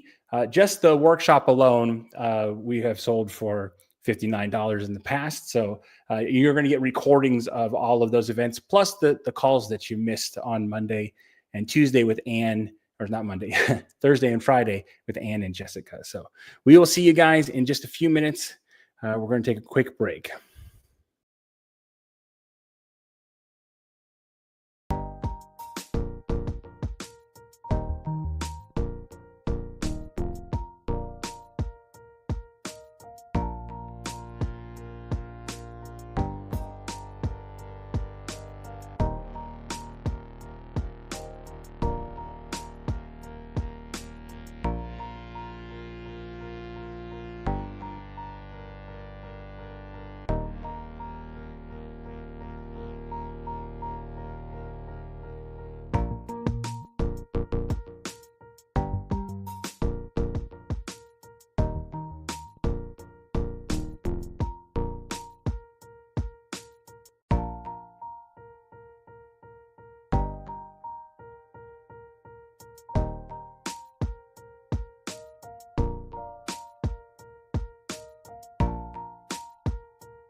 Okay, we are back with Emily Crow. Emily, you are muted. Let's make sure that that's not.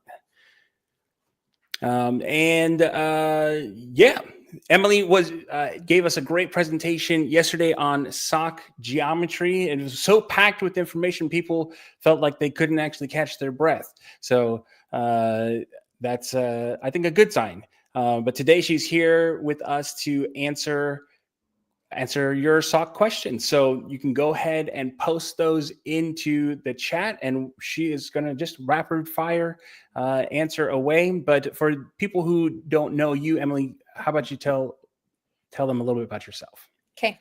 So my name's Emily. I live in the US and I am a maker first, I would say, but I also design.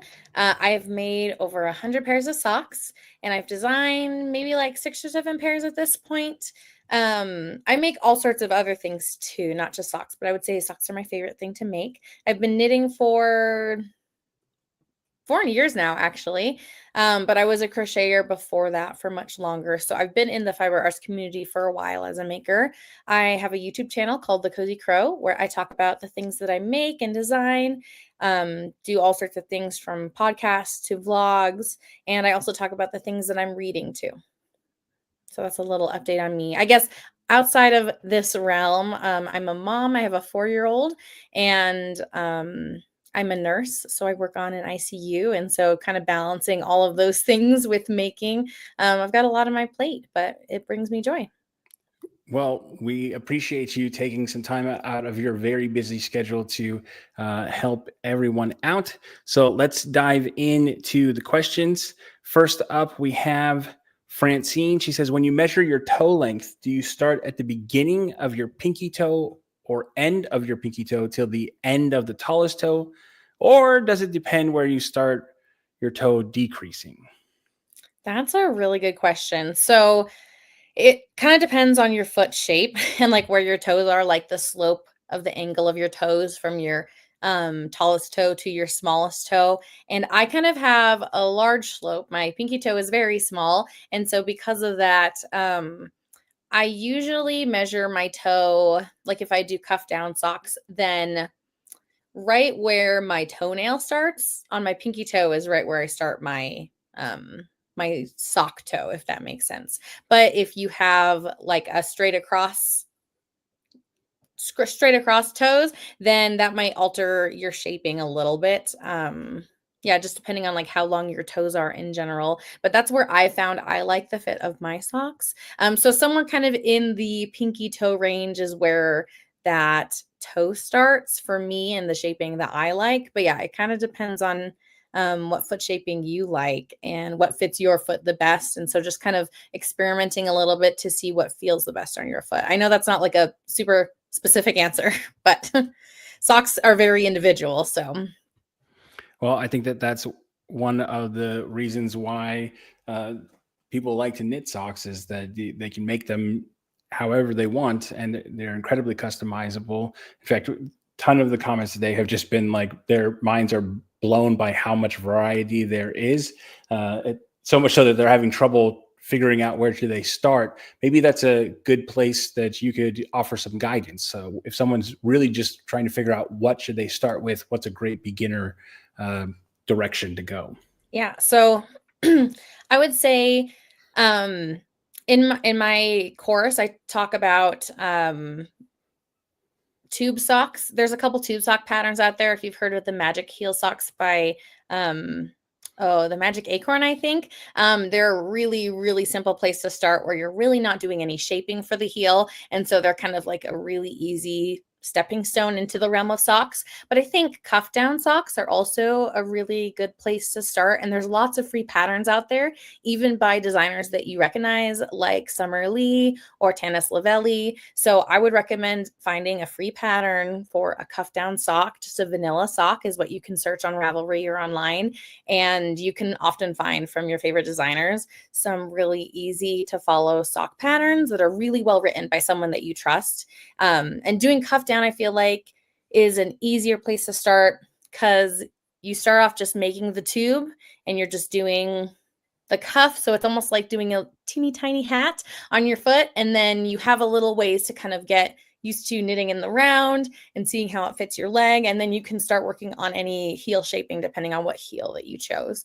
And then I feel like you can try on that sock and then see if it's the right length for you. And then if it's not the right length for you, say you knit the toe a little bit too long, it's really easy to rip back just a couple inches instead of having to rip back like an entire foot or something to figure out if it fits your foot. So I feel like those are two options you could try depending on how many other knitting skills you have under your belt and how adventurous you want to be in starting out. My first sock that I knit was a vanilla sock that I found on Ravelry, just some free pattern that I found and that I turned to. And I felt like that was a good place to start to understand how socks work. Now, you've included your sock geometry ebook in the All Access Pass. Are any of the patterns there a good place to start as well? Yeah, I would say all of those are a really good place to start, depending on if you have any experience working with socks at all. You could really make any of those. I include tube socks, both toe up and cuff down, ribbed and non-ribbed versions. So if you're really nervous about heel shaping, that's a great place to start to get a sock that like at least works as a sock, fits on your foot like a sock, and kind of gets your toes a little bit wet. And then the cuff down and toe up variations, both heel types are included in that pattern bundle. And so depending on if you have a preference already or want to try one version or the other, all of those are, I would say, the same difficulty level, depending on what preference you go for. Including in all those patterns, I have instructions on how to size it for your foot so that you can get the right size, whether you're going cuff down or toe up. So I feel like either option could work well for you depending on what you want to make. And it has sizes from baby all the way to adult large, adult extra large. So if you want to start making like a couple baby socks to just get the hang of it, have something that works up really quickly, then you can get the feel for that pattern. And if you want to do cuff down or toe up or short row or heel flap and gusset. So there's all sorts of options. Each pattern within that bundle is all inclusive. So you don't need to like jump between the different patterns within that bundle. You can just open one pattern, commit to it, try it out, see if you like it. If you want to change it up a little, switch to a different pattern. Fantastic. Well, there's a comment and a question from Charlene. She says her granddaughter is an avid crocheter, and the granddaughter's mother was also an ICU nurse. Have you done any sock crochet patterns that they've missed? So I have done, I'm trying to think. There's one in particular I'm thinking of, and there's one that is knit and crochet. For just crochet, I have the Shark Bite socks in a crochet version that I designed a couple summers ago for Knitting Natty Sock Week. And I have a knit version that coordinates with that pattern. But the Shark Bite crochet socks are entirely crochet. And then I have the Granny Knocks Your Socks Off pattern, which have crochet elements within it, but it's primarily a vanilla knit sock with like granny stripes and granny squares included. So if you do both crafts, that is also an option for you. Great. All right. Well, I'm just going to throw some questions at you now. This is an ease question from Tina. Do you minus for negative ease on the ball of your foot or the length of your foot or both? That's a good question. So I actually do both. It really depends. I wish I had my pattern right in front of me because I have the math in there on how I like to calculate my ease. But say the ball of my foot is the largest part of my foot. So I am about 9 inches around the ball of my foot. I like to make a sock that is approximately 8 inches, 7.5 to 8 inches in circumference. But the length of my foot, I also like to make it a little bit shorter than the total length of my foot. So my total length, I think, is like 9 inches too. So it makes the math easy. So I like a sock that is like 8 to 8.5 inches long.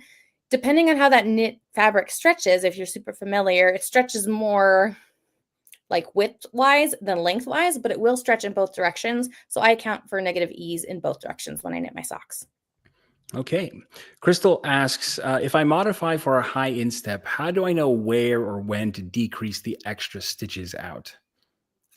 So it depends on which direction you're going on your sock, like when you do your heel, but I will get rid of those extra stitches when I do my gusset. I will include them in my gusset decreases or calculate them out that way. So if I'm doing a cuff down sock, I'll calculate them that way. If I do a toe up sock and I don't do a heel flap, then right when I'm done with my heel flap, I will decrease those extra stitches out so that I have them included in the total count of stitches going across my heel. Because that's where having a couple extra stitches is really going to help with stretch and stuff.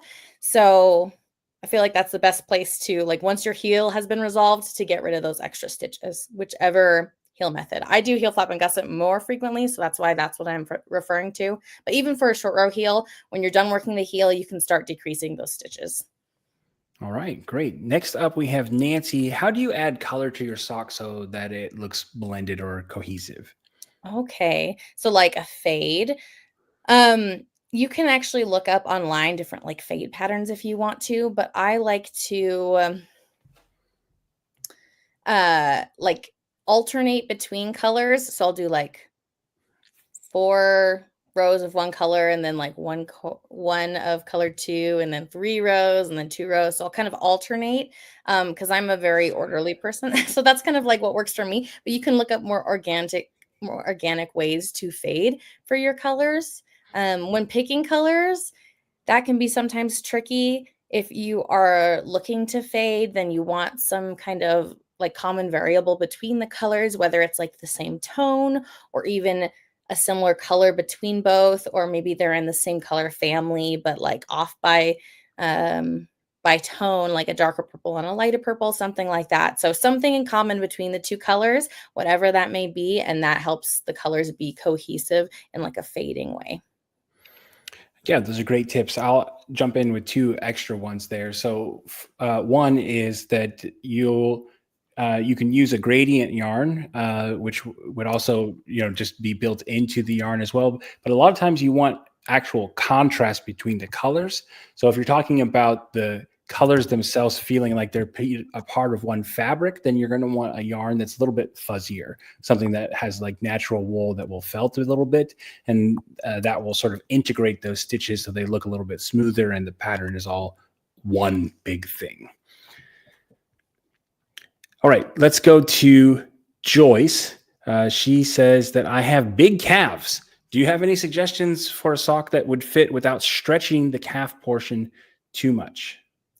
Ooh, specific pattern. I don't have a specific pattern in mind, but some things you can think about are, some patterns include calf shaping. I also find that in my experience, rib pattern works really well for having that stretch. And then while over time that rib will kind of be stretched out, when you rewash and reblock your sock, that rib will just shrink back in on itself. So it kind of promotes the longevity of that yarn and that stretch pattern. So I would look for more rib patterns, or like maybe knitting a longer cuff to be able to accommodate that kind of a stretch. Okay. Next up, we have Carolyn. She says, I goofed at the gusset heel of a pair I'm making. I have a huge hole. Is there a recommended way to repair? I'm thinking I might need to darn it. Okay, so with a gusset and heel, I think I know exactly what hole you're talking about because it's really common. So even if you didn't goof, it's still something that shows up a lot.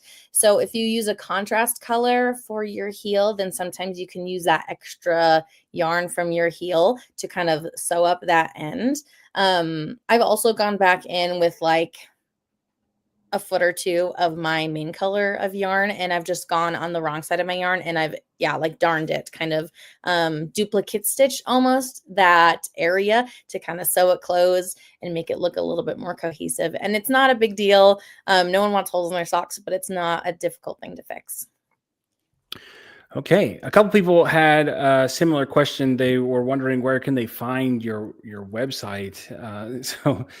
Just so you can address it for people that are wondering. So I actually deactivated my website. Financially, it just wasn't making sense for me to continue my website. But the only thing I had on my website really was like blog posts and things. So if you're looking for patterns from me, then you can find them on my Ravelry shop and you can find them on my Etsy shop. And both of those links should still be active. And then just my social media accounts, Instagram and YouTube are the ones I use the most. So I no longer have a website. because it wasn't serving me, but maybe one day I'll bring it back. Okay. Next up, Kathy asks, if you used Lycra or nylon thread, do you have a recommendation for a specific brand or anything like that? Oh, one brand that I've used quite frequently, and this is because it was at one of the local yarn stores I used to live near, and it is it Lang Yarns Yawool. I don't know exactly how it's pronounced. I'll type it in the chat because I don't have like it in front of me. Lang Yarns Yawool, and it was like sock yarn, like 75-25, and then it also had a nylon thread spool like tucked in the middle of it so that you could reinforce specific areas. So the regular yarn was also sock yarn, which is great, but if there were any heels or toes you wanted to reinforce, then you could just hold that double, which was actually really nice. I like that feature a lot. Yeah, that sounds great. Okay, Tina says, I have cankles. What do I do? About the cankles, Tina, or knitting socks? Knitting socks for cankles.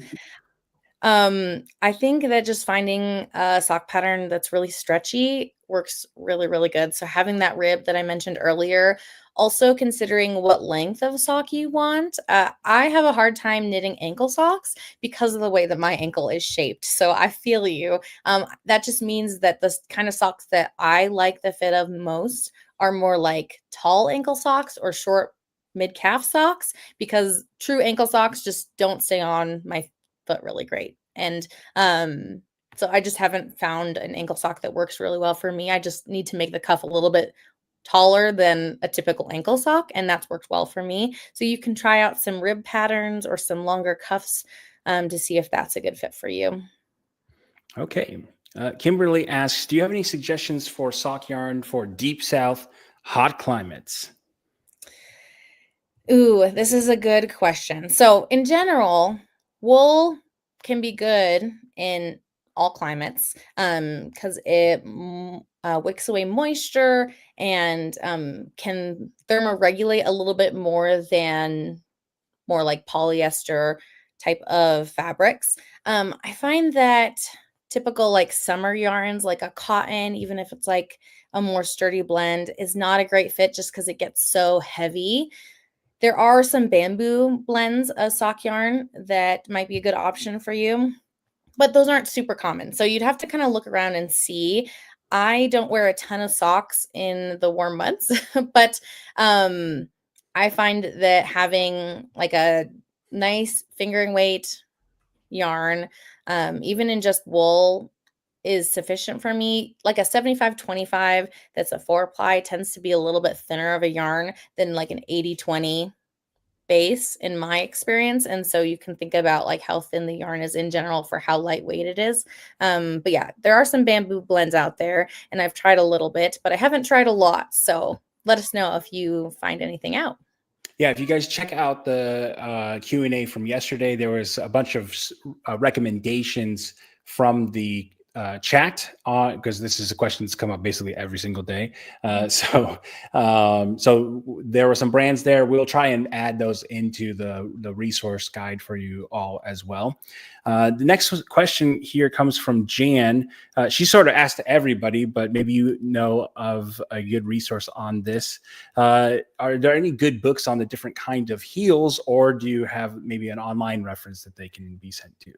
So my sock geometry, it's like a 20-25 minute lesson. There's only a few heels in there, but there are so many more out there. I have a couple books here that are really good for different sock heels. So this is one I've got, Sock Architecture by Lara Neal.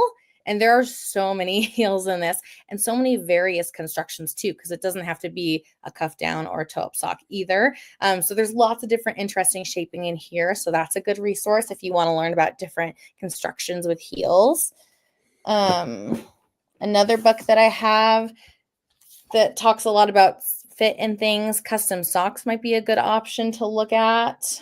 And I think just exploring and seeing, it's really easy to fall into a rut with socks and make the same kind of sock, but there's so many options out there. So definitely take a good look around. Okay, those are great tips. Neith asks, are there any specific styles socks that you'd recommend for other nurses? My daughter will need them, but she has super petite feet. Um, do you mean like knit socks? Because I usually wear compression socks for work, because I am on my feet all day long. But other than that, I feel like having a nice rib sock, something with some nice cushion helps a lot. Um, I don't wear a lot of my hand knit socks to work just because of the wear and tear, and I have to wear surgical scrubs at my job. So wearing like my nice hand knit socks isn't like a good fit for my job. But if they are not working a dirty nursing job where they have to change their clothes multiple times a shift, then I think they could definitely wear some hand knit socks. But I would go for something that's like a little bit more ribbed and a little bit more form fitting so that it's a little bit more supportive. I did just knit. Oh, I wish I had it with me. There's a pattern by Summer Lee, the Comfort Core socks that have extra, like a reinforced arch, and those feel really nice and supportive. So having like a more supportive ribbed sock pattern, it would be really good for if you're on their feet a lot. That's a great tip. Next up, we have Dana or Dana. What's your favorite needles for sock knitting? And feel free to say what brand as well. Yeah, my favorite needle. So my typical configuration, I like Magic Loop, and I like size 1, US size 1 or 2.25 millimeter needles. And I use the Xiaogu brand, and I have some socks right here on my Magic Loop. So I have lots of space. If I really wanted to, I could do 2 at a time. But I like just doing 1 at a time just for my enjoyment. But that's like what I love. I love my 3-inch needle tips. So they have shorty tips and they have longer tips, like the 4 to 5-inch tips. I like my 3-inch tips that are part of the shorty sets. I don't like the 2-inch tips that also come with it, but I'll use 2 3-inch tips if I have them available, because you can kind of swap things out. And I have like a little shorty set that I can use to kind of mix things up if I am doing like a DK sock or whatnot. So that's like my formula for what I like to use. Okay. Next up is Sue. What do you do if the smallest size sock you want to make is not small enough? How do you decrease the number of stitches to make it fit? This is a great question. So depending on the pattern, most patterns have a gauge around 8 stitches an inch, which means that you can easily decrease your stitch count by 8 inches at a time and still keep the pattern. So depending on the pattern, because if there is a texture that runs more than 8 stitches or a color pattern that runs more than 8 stitches for a repeat, then you'll have to do a little bit more finagling. But if it's an 8-stitch texture repeat or an 8-stitch color work repeat or a multiple of 8, then you can work within that and adjust to make a smaller size. And some things I've done, if it's a really large repeat, like say this entire front of the sock is in texture, then you can just kind of like knock off the edges to make your pattern still symmetrical and use less stitches so that you can get it to fit. So I knit my daughter a pair of socks using a pattern I really liked from Northwoods Knit Co. from Carly Perrins, but she didn't have any kid sizes. So I just like took off like 4 or 5 stitches on either side of the texture pattern.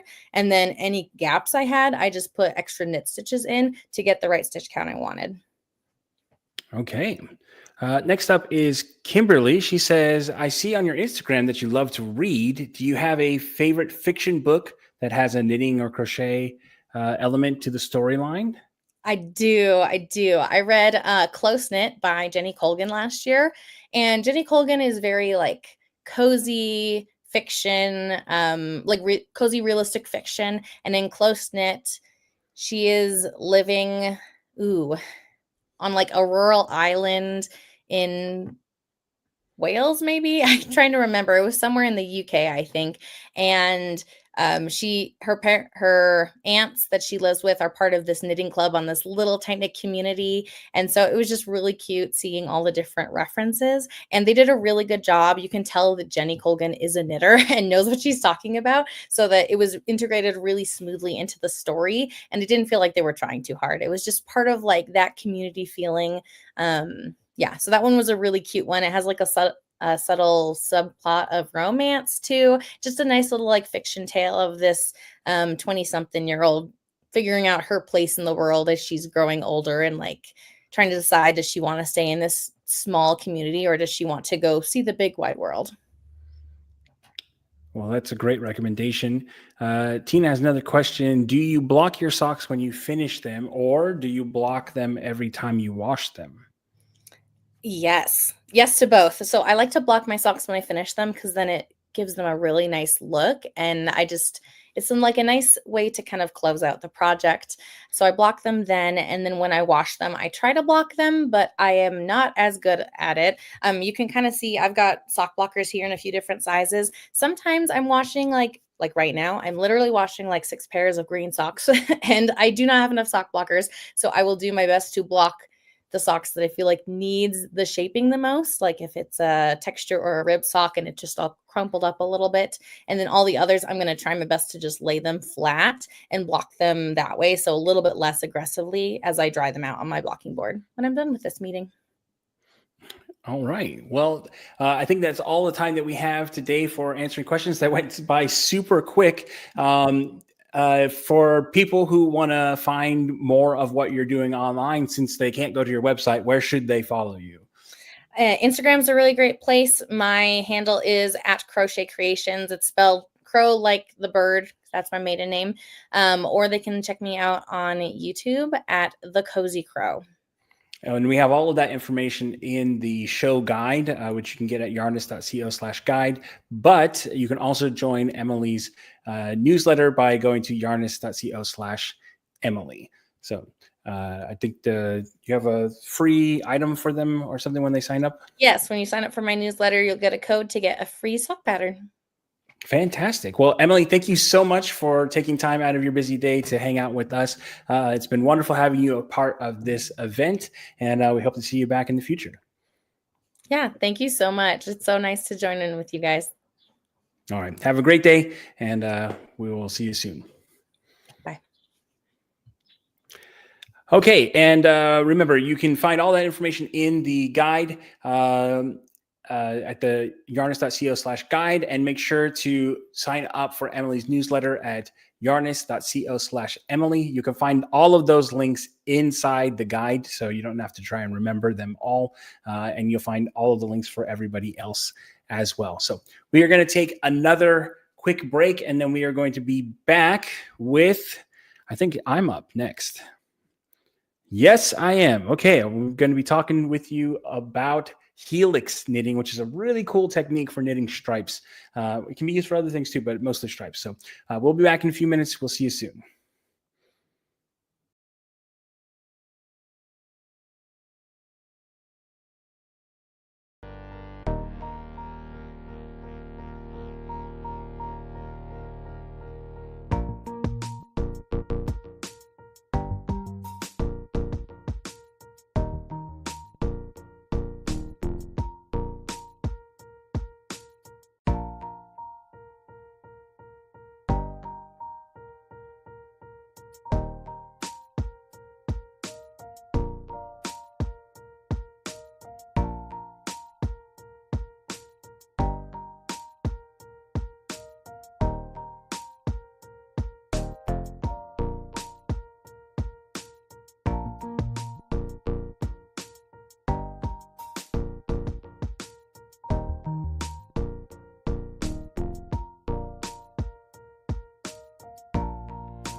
Okay, welcome back for the second half of day 3 of the sock knitting weekend.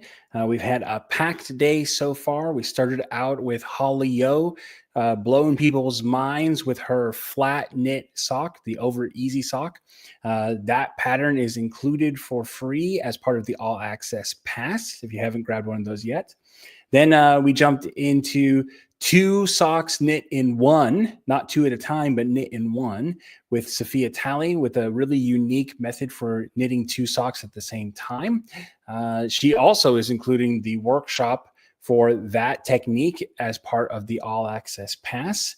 And then we had Beth Kirkpatrick, who shared all about knitting socks that fit and how to measure and size your socks the right way. Ton of useful information shared there. And we just finished a great Q&A session with Emily Crow, where she answered a ton of questions and also shared a pretty great book recommendation because she does some book stuff on the social medias. So right now we are going to jump into our next session, or just in 1 second, someone asked, am I in the US or am I staying up really late for this? I live in Estonia. I'm from Southern California originally. So right now it is 9 p.m. So usually for these events, I go to bed around 2 or 3 o'clock in the morning after everything's done, wrapping up, answering questions and getting things set up for the next day and such. So I stay up really late. Definitely not getting enough sleep for these days.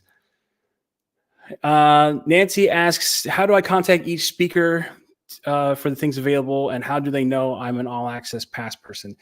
We will have all of that information inside the All Access Pass, so you don't need to worry about that. Okay, we will have that all included, and the All Access Pass will be available at the end of the event. Okay, so on Monday, Tuesday, we'll have that unlocked for everybody. Everything will be in there. We might have some videos in there before then, but we just need a little bit of time to get it all set up. So we just finished editing the videos from day 1. So we're working on getting those uploaded right now. But if you want to grab the All Access Pass, you can go to the link on the webpage here, or you can click the link in the description on YouTube, I believe. And let me see if I have it up here. Yeah, you can also use this link here, yarnist.co/SKKW-AAP.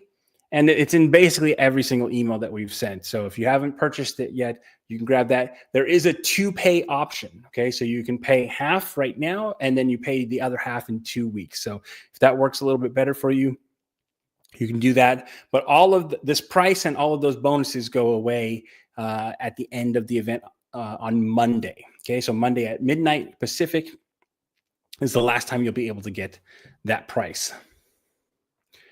All right, so right now, we are going to talk about helix knitting, which is a special way of knitting stripes in the round.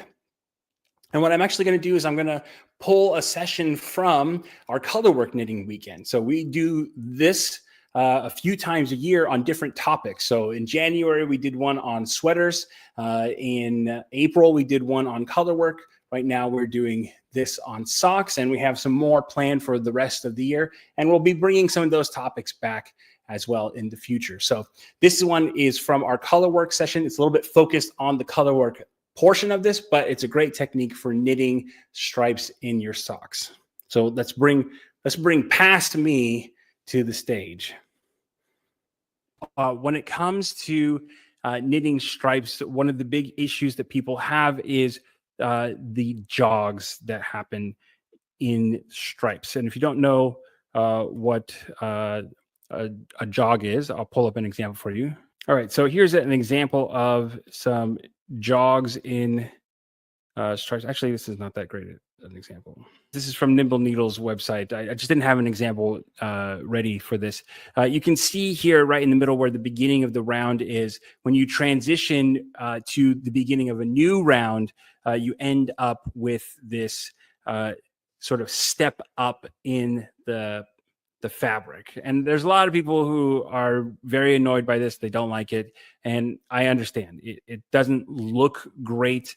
In my opinion, I don't think anybody's paying that close attention to your knitting for it to matter. But I do understand that there are people that they don't want that. They want it to look more perfect. Now, there are a bunch of different ways to sort of get around this so that it looks nicer. But recently, and this technique's not new, I just found out about it more recently. I came across a technique called helical or helix knitting.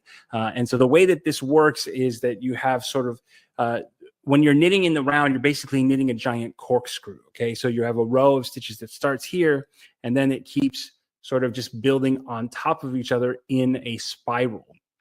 Okay, and what helix knitting does is it takes advantage of that sort of characteristic of fabric that's knit in the round, and it uses it to your advantage to create the illusion of stripes that never have a jog.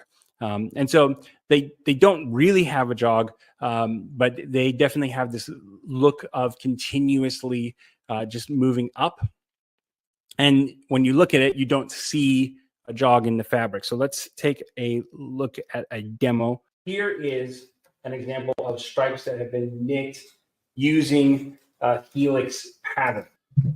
One thing that this is really good for is stripes that are one row. Okay, so usually you're going to see stripes that are knit with like 2 rows, but knitting in the round, this is great for 1 row stripes, although you can use it to knit, 2 rows or however many rows you want. I'm going to show you a little bit of an example of using a bunch of different colors with this technique in a second. So here we can see the beginning of the round, that it starts right there. But past that point, you can't really see where the beginning of the round is at all. And that's because it's doing this sort of spiral all the way around the fabric. And it looks incredibly nice and seamless. So this technique is also very easy to do. So I'm going to show you an example of how we knit it. I've already been in the middle of a row here, so I'm going to start the next transition, and we're going to go, yeah.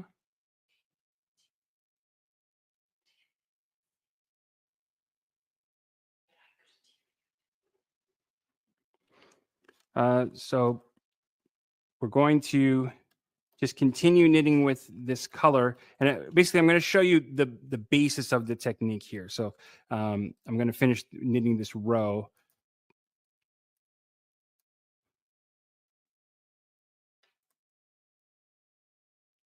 Because what we're trying to do is get from this color to the end.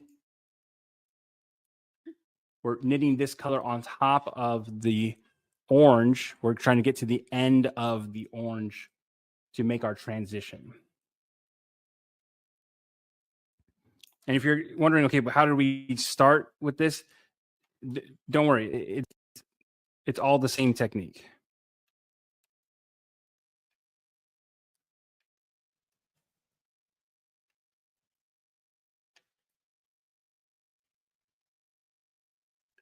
Okay, so what we'll do is we're going to knit to the last 3 stitches of that round before we change colors. So here I've got 4 stitches, so I'm just going to knit this last stitch. And then when we're ready to, just before we change our colors, what we'll do with these last 3 stitches is we're just going to slip them. So we'll slip 1, 2, 3. We'll drop our main color. We'll pick up our contrasting color here. And then we just start knitting with that. Okay, and we'll knit that all the way around. And that's the whole technique. Like that's pretty much all that you have to do for the helix knitting. So I'll knit around to the color change for this color real fast.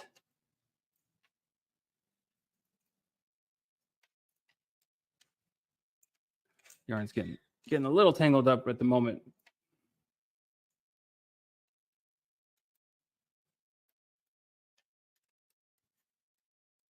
Okay, so when we get to the end of this color round here, which should be at this stitch right here, we'll just do the same thing.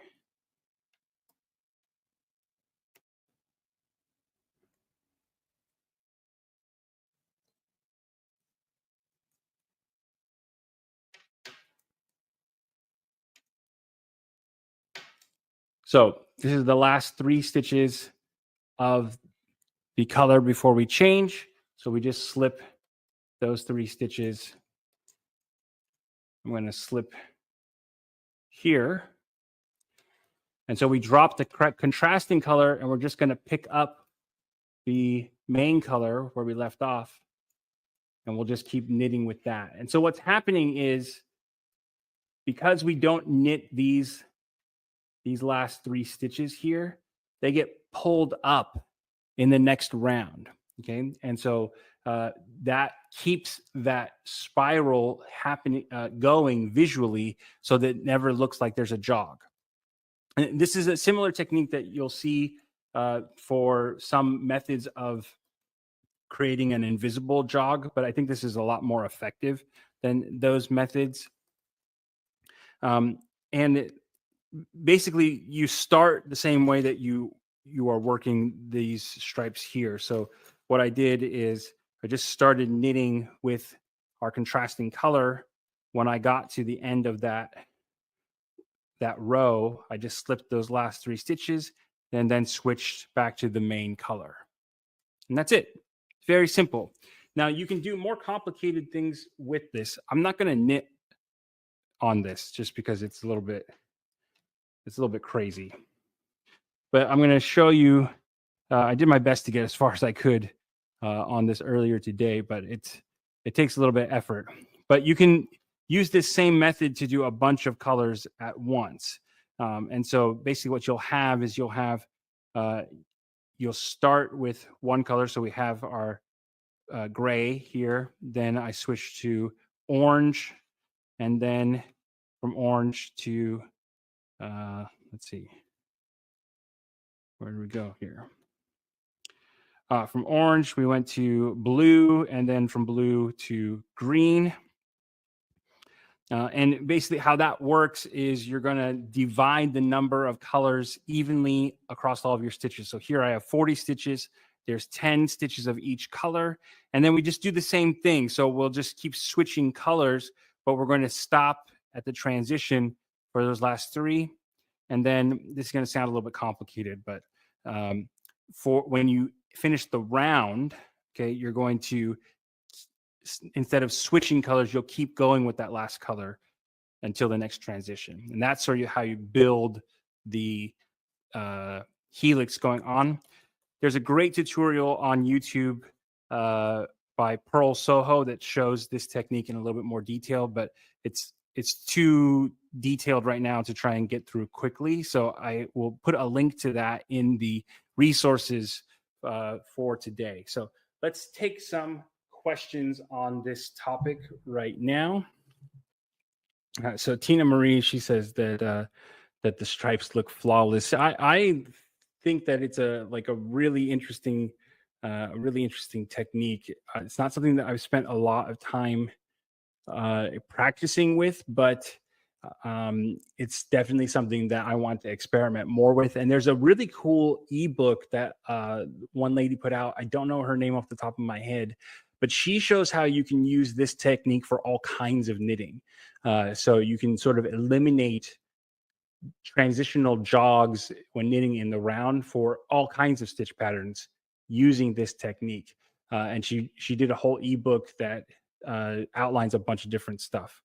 Meg says, I've done helical, but what I can't understand is why the slip stitches don't look taller in other slips, like in other slip stitch knitting. That's a good question. I think that they probably are taller. It's just that it's Um, it's not exactly just replacing a stitch. I'd have to think about that a little bit more. Um, but with this technique, they have to be a little bit taller.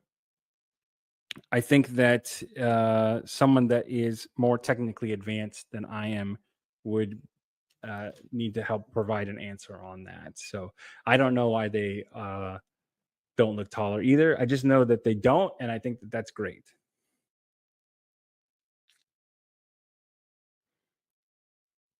Katrina says that you do not tie off your yarns, but would this be a place to do it, or do we weave in all of those little ends? Well,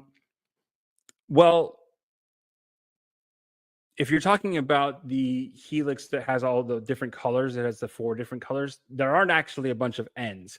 There's ends at the beginning, which, yeah, I would still weave those in.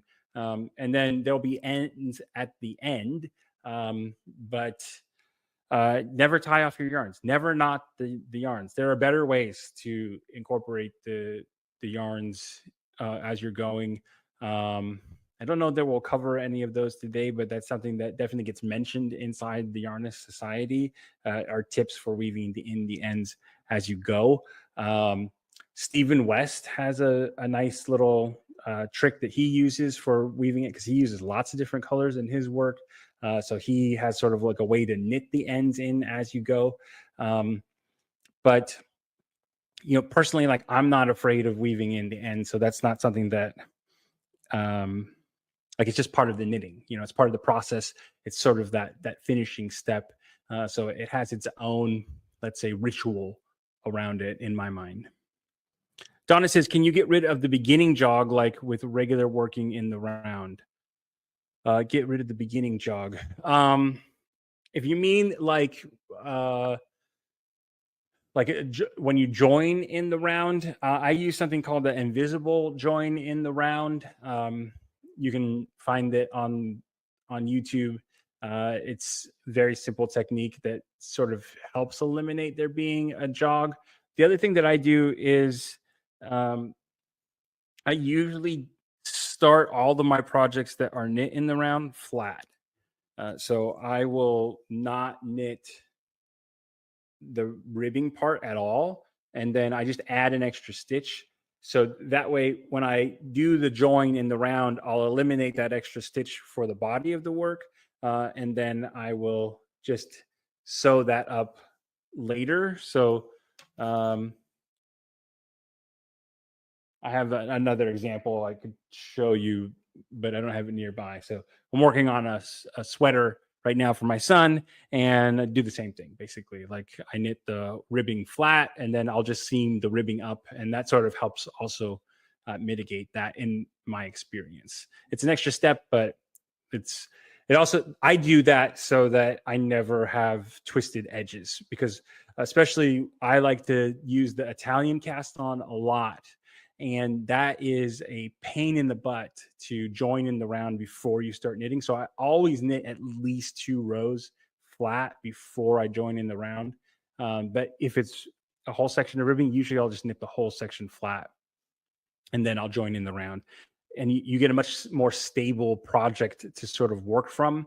And then I just seam those last few stitches before I weave in the ends. Did you slip purlwise or knitwise? Okay, so here's a quick tip for you. If you are doing anything other than decreasing, you will always slip purlwise unless the pattern says otherwise. Okay, so if it's not a decrease, you'll slip purlwise. If it is a decrease, then you'll slip knitwise. And that's sort of a hard and fast rule for all of knitting. The only exception is if the pattern specifically says to do something different. So again, slip purlwise if it's not a decrease. If it is a decrease, slip knitwise. So Jean says you simply slip the 3 stitches. Yeah, so just before you do the transition to the new color, you'll slip those 3 stitches, and then you'll continue knitting going around. So eventually you'll end up knitting over the top of those stitches, and it just looks nice and seamless. Does this method work for larger stripes, more rows of each color? Yeah, so the way that would work, I think that there are kind of two ways to go about it, but the way I have seen people talk about it is you would do it just like you did the, or I guess, how could you do that? I suppose you would just knit 2 rounds before you did the switch. And then, or however many rounds you wanted before you did the switch. And then you would switch using that same method. And that should work just fine. It's also possible to use this you can do it with the same color of yarn. If you're using, let's say you're using like variegated yarns and you want to alternate rows, but you want to eliminate that jog as well, you could do that. But basically you could do it like the multicolored option that I showed you, but instead of 4 yarns, you would just have 2 of the same color and 2 of the next color. It's a more complicated way to go about it. I think you could probably just keep knitting the round before you transition, but I haven't tried that, so don't take me at my word. That's something that we need to experiment with, but I think that's how you would do it. Margaret says, is there a carry on the back? What does the carry look like? Oh yeah, that's a good question. There is a small carry, I assume. Actually, no. No, because you're transitioning basically every other round, so it doesn't look like there's no transition going from row to row. It's all nice and seamless.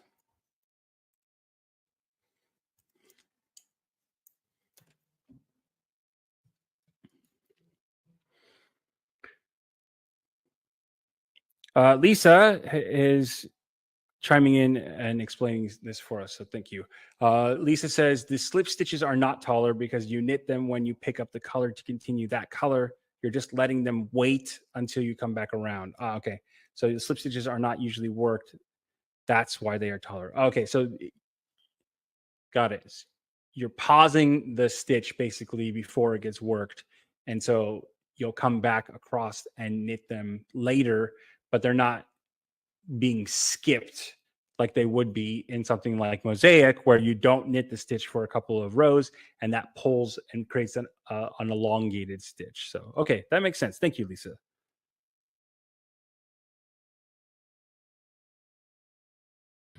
Okay. And thank you to myself for teaching us a little bit about Helix stripes. Someone asked, is the technique, does it work with self-striping yarn? It'll work with any yarn. The thing is with self-striping yarn is that you're going to get really long repeats on those stripes because usually they're meant to go back and forth on a shorter interval. So you'll have like a really long color change, and then you're probably also going to be interrupting that with another color. So if you pair it with a solid color, then slowly you'll have basically a block of one color, and then you have another block of another color where those stripes would have been happening.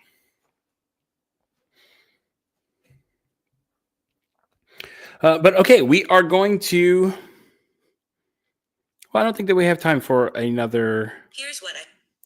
Another break right now. So we are going to jump into the next session with Julie-Anne Labouthier, who is the author of Knit a Box of Socks, and she specializes in color work. So she's going to teach us a little bit about knitting socks with stranded color work. It's another information-packed session, so we will jump into that right now.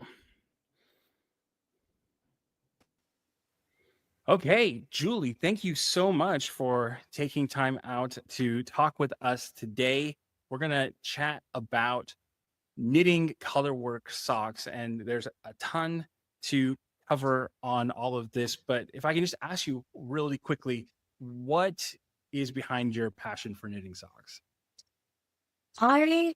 First off, thank you for having me. I really appreciate it. And I'm so excited to be here. Anytime I get to chat about socks, it's just exciting. I don't know. Socks is something that was actually my first knitting project ever. I taught myself online how to knit socks, and it was just, I fell in love with it. I fell in love with being able to create something, trying new techniques that is so small. It's tangible. It doesn't take 6 months to create an entire garment in a sweater. And I also feel like socks are a way of trying those techniques into a small circumference, into something that is manageable for knitters. So whether that's colorwork or cables, textures, different heels, whatever it is, I feel you have more, you're able to do it faster and easier. And I'm a project-based knitter, so I need like my projects now. So I find socks are just great for that. They're instant gratification. And yeah, I just fell in love with the rabbit hole of socks, and I'm a bit sock obsessed. A little bit. That's great. Yeah, the more that I dive into understanding the world of sock knitting, the more I understand how rich canvas it is for expression. So I think to talk about how you can use color work as a way to sort of color inside those lines is a great opportunity for creativity. Before we get into sort of the technicalities of making colorwork socks, we need to start with yarn. So do you have any tips for choosing yarn for colorwork sock projects? Typically, when we look at color work in general, you'll always hear people say, oh, use sticky yarn. And sticky yarn is more of that wool based yarn. Now, when you're looking at socks, you definitely want to make sure that there's that nylon content. The nylon and polyamide is what is going to make your socks durable. So that's what's going to, avoid those holes, avoid those gaps, the wear and tear of socks. Typically for color work, personally, use what you want. I'm not going to be one of those that's going to say, you got to stick in this little tiny box. You can use multiple dyers. You can use multiple bases. You can have fun mix and matching your stash, what you have, but just make sure that you are using some form of nylon content in your socks. Minimum, say 15% nylon is usually what I will say. 15 to 25, you're fine. But I don't think somebody should just stick in a box and be like, I can only use wool, like a very woolly sticky for color work. I feel like you can use any yarn and it's beautiful. But again, a form of wool nylon mix is perfect for socks. Yeah. Okay. And that nylon adds some extra durability. When you're looking at the nylon, so you're wanting to get that mix. So typically what you'll see in the industry when you're looking at commercial sock yarn, you will get usually a 75-25. So if you hear those like little words, it just means that it's 75% wool or a merino content. And then you will get that 25% of nylon. Nylon is what is going to hold your sock together. It is going to be your durable item that has it. Now, can you knit socks with 100% wool? Absolutely, you can. There are no rule books in knitting, but it may not last as long. Okay. So you may get holes faster because you don't have that nylon content. But we could dive into like all of that because there's definitely other things that you can do. But yes, absolutely, just at least have some form of nylon content in your socks.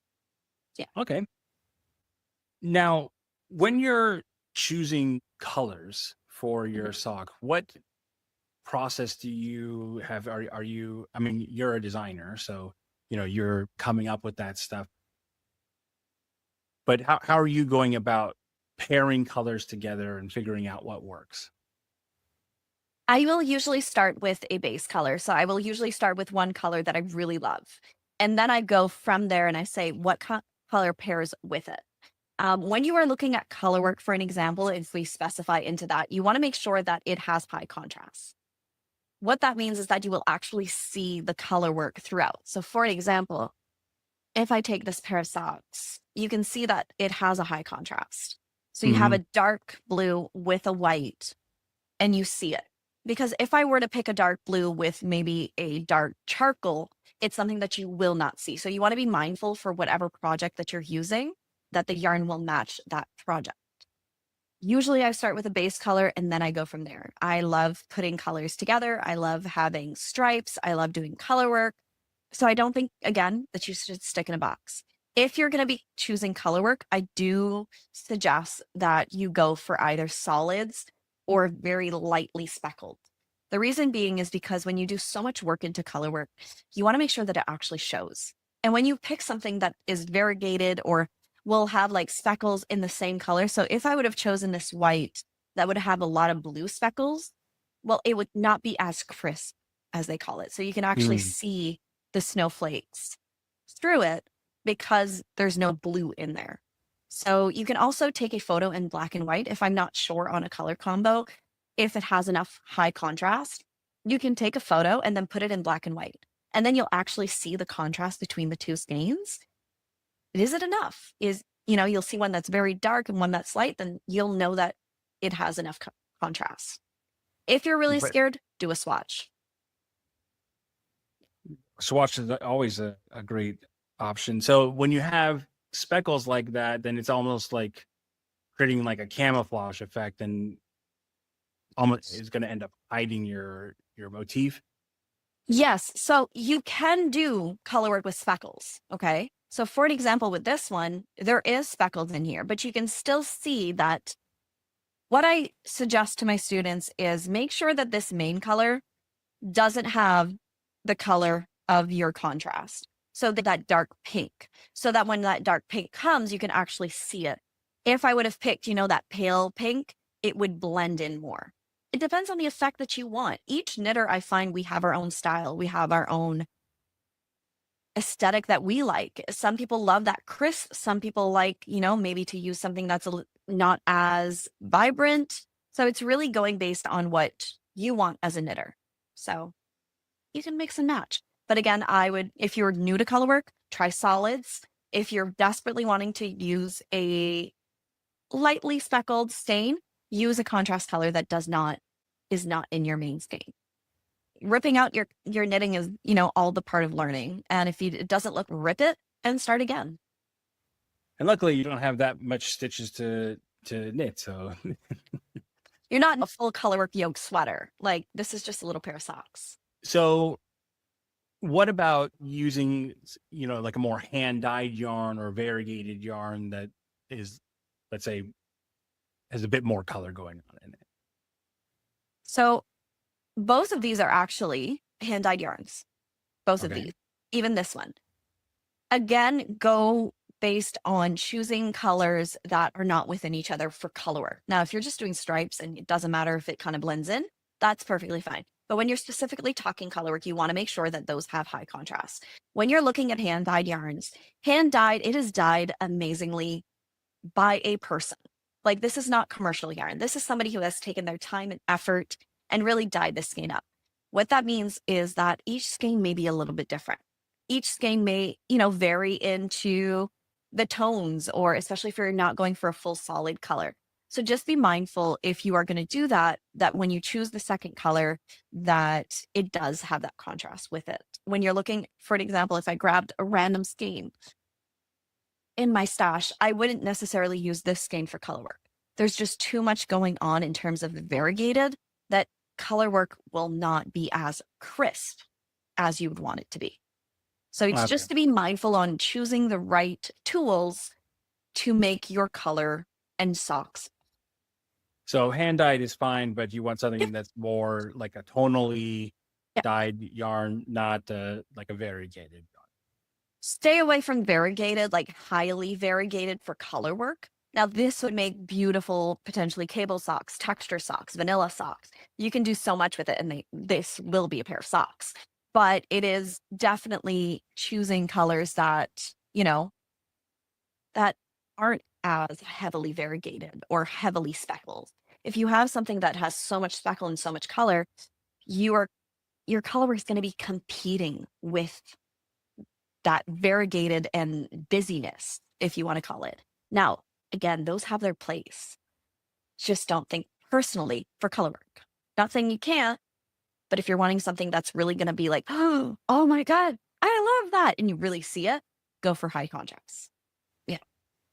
Now, there are yarns out there for socks that have stripes built in. Is there a way to incorporate those into a colorwork sock that could be useful? Yeah, I mean, it depends on the type of color work and it also depends on the type of striping. So there are some that are a bit more, let's say, for an example, you're wanting to use a bare yarn. Okay. So bare would just be like white or cream or anything. And then you would want to use either self striping or highly variegated and then doing color work. That has such a high contrast that you could do something like that. You could even use it, you could even have fun and use some for the color work and then do stripes for the feet. You can have fun mix and matching using the yarn that you have and trying to make something. But again, that's where I feel you need to try it out. Depends also on the pattern. If you're having such a busy pattern versus, maybe a more simple pattern, it would depend on the sock itself. So like, for an example, this one was not using self-striping yarn, but I think it could be really cute and fun if you did.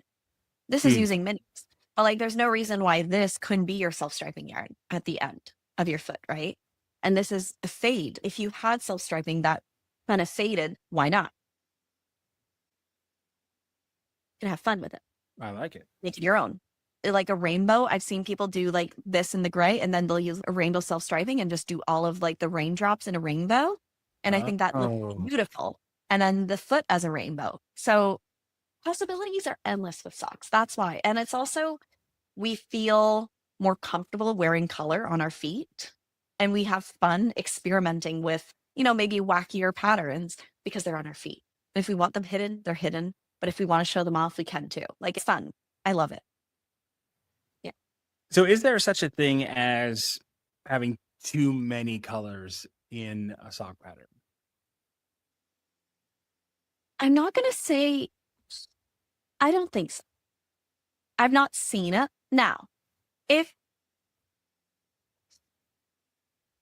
you do you, like I've always said, there's no knitting police. Nobody's coming for you. Okay. So if your pattern calls for 2 colors and you want to use 10, go right ahead.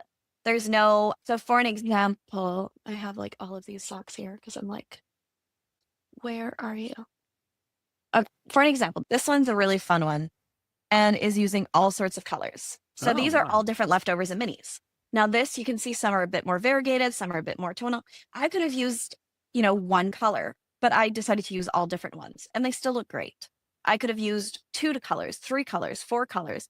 I don't think it matters. I think it's just you go with what you love, what inspires you and what you want in it. So I don't really think there are guidelines in terms, if you love it, do it. Like, well, I know that you are big on using stuff from your stash to create socks from. So we will talk on that topic again in a little bit.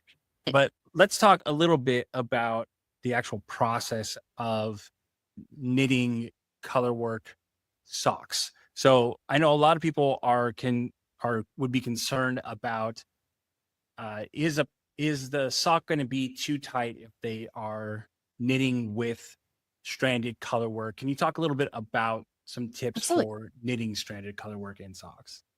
Okay, so there are 2 main components and there are 2 main things where people typically, when they're knitting socks, any type of socks, but especially colorwork socks, that they cannot fit them over their heel.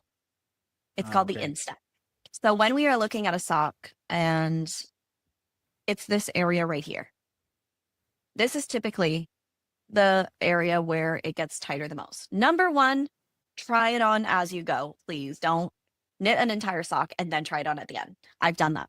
Okay. I've done it. So learn from my mistake. Try it on as you go. As you're knitting up, just put it on bigger needles and try it on. If you physically can't fit it, you'd rather know after you've knit this much than an entire sock. Try it on as you go is really going to help you be able to stretch out your stitches. Second tip I would say is go up a needle size or 2. There is no reason why, and there's no rules. For an example, for this one, where I have a little bit of color work here, that I could have gone up a needle size just for this section and then go back down to my regular. One of the reasons is because we knit tighter. On color work, we tend to be very stressed. And you want to make sure that you're compensating for that. So when you go up the needle size, your sock isn't going to go like this. Because if your color work's tighter, you're going to knit and then the color work is going to go in. having 1 or 2 up needle sizes is actually going to bring it just parallel to the sock. So then when you finish it, you don't want to continue with your bigger needle. You want to go back down. The third thing that I would say is actually go up a physical size in the pattern. If you are knitting, for an example, just on the leg, there's no reason and no rules that are saying if knit a sock with 60 stitches, there's no reason why on the leg here that you don't go up to 64 stitches.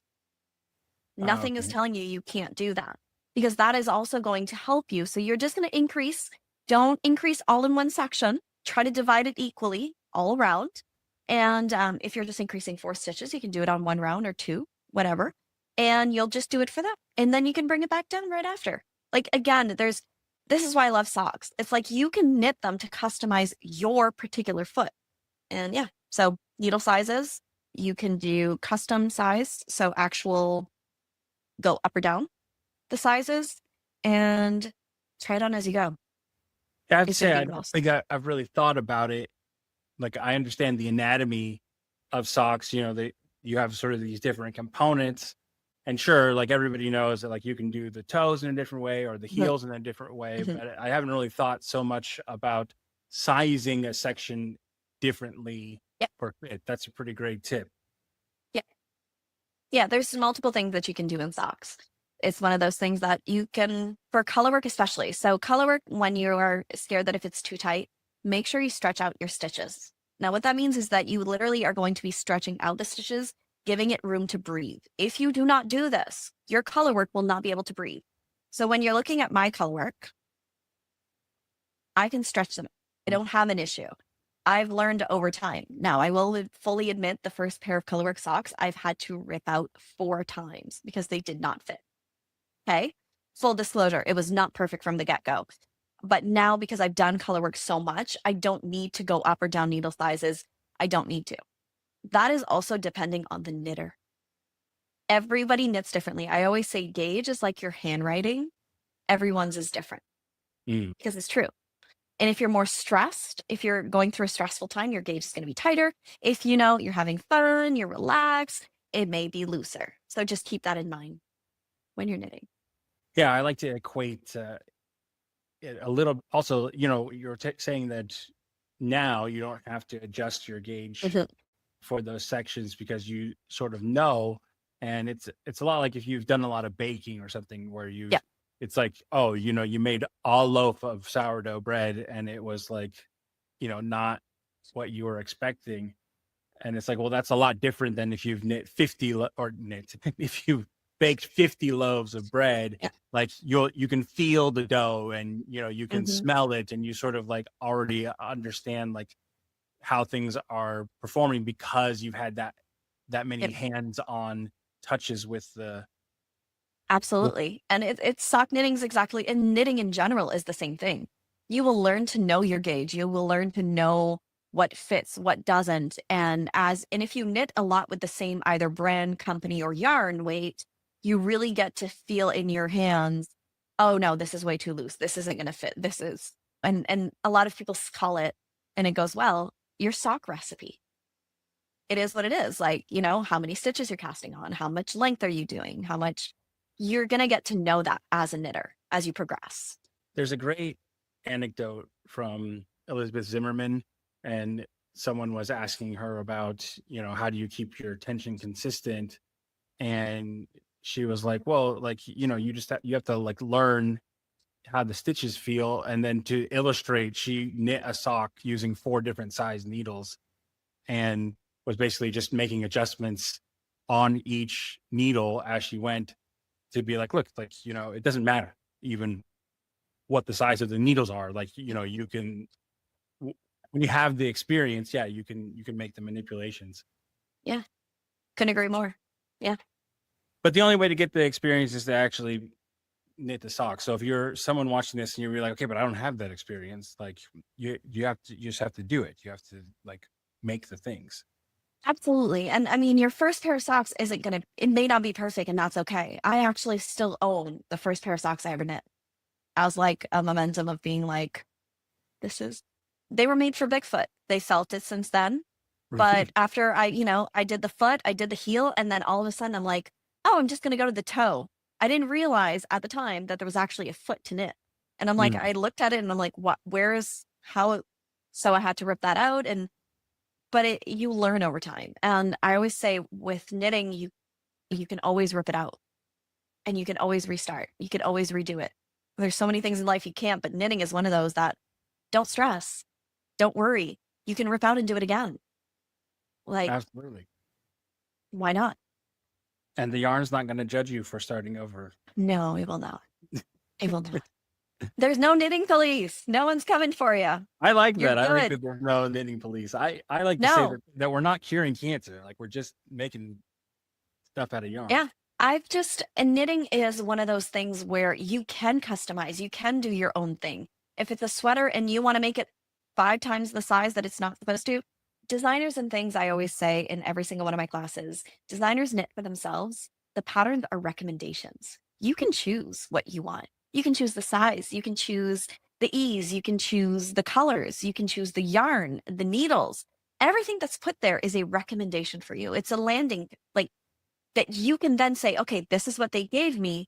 What am I as a knitter going to do with this? You may not have the same tools. You may not have the same toolbox, but you can use what you have. Absolutely. Yeah. So another thing that people might be concerned about when knitting colorworked socks that are stranded is floats and Yeah. getting your toes caught or Snagged. Yep. snagging. Is there anything that you can do to prevent that from happening? When you are knitting colorwork, and this also goes as well for like mittens, a lot of Mhm. people, when they put their hands in their mittens and they snag on things. When you are looking at by wear areas in terms of like the heel, the toes, things that like it could snag, catch your floats more often. The longer the float, so a float, for anybody who's may not know, we're gonna be super exposed here. All right. Float is these things. So how you're carrying your yarn.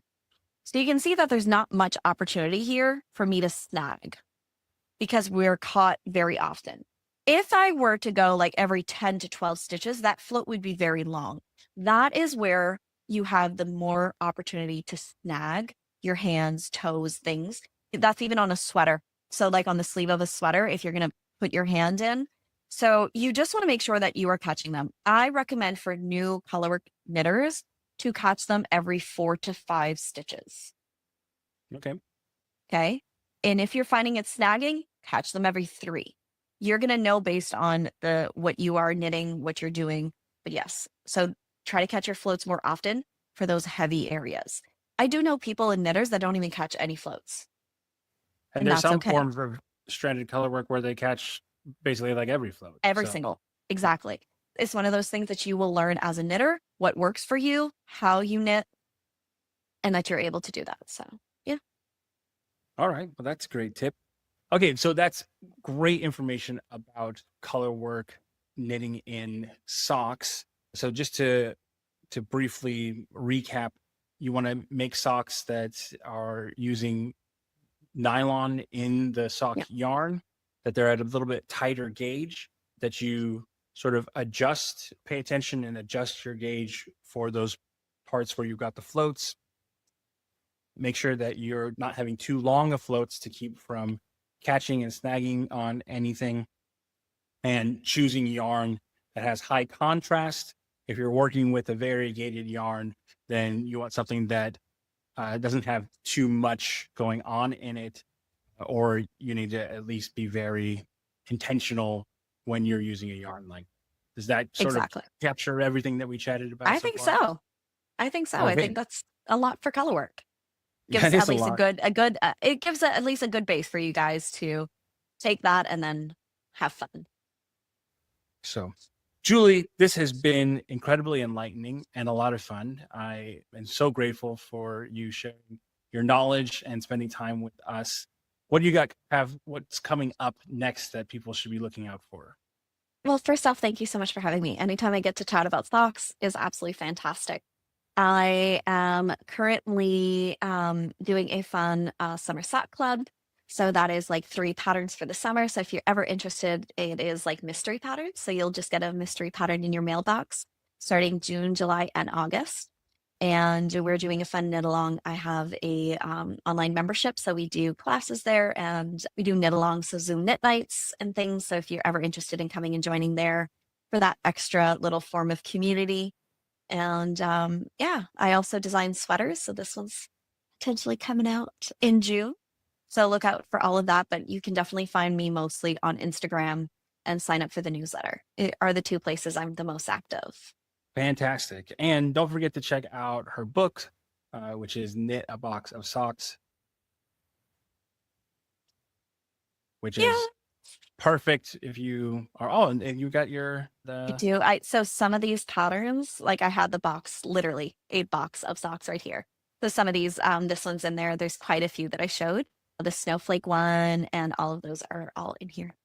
Great. Well, we'll include links to go purchase that as well. Thank you again so much. And we look forward to doing more stuff like this with you in the future. Absolutely. Thank you so much for having me.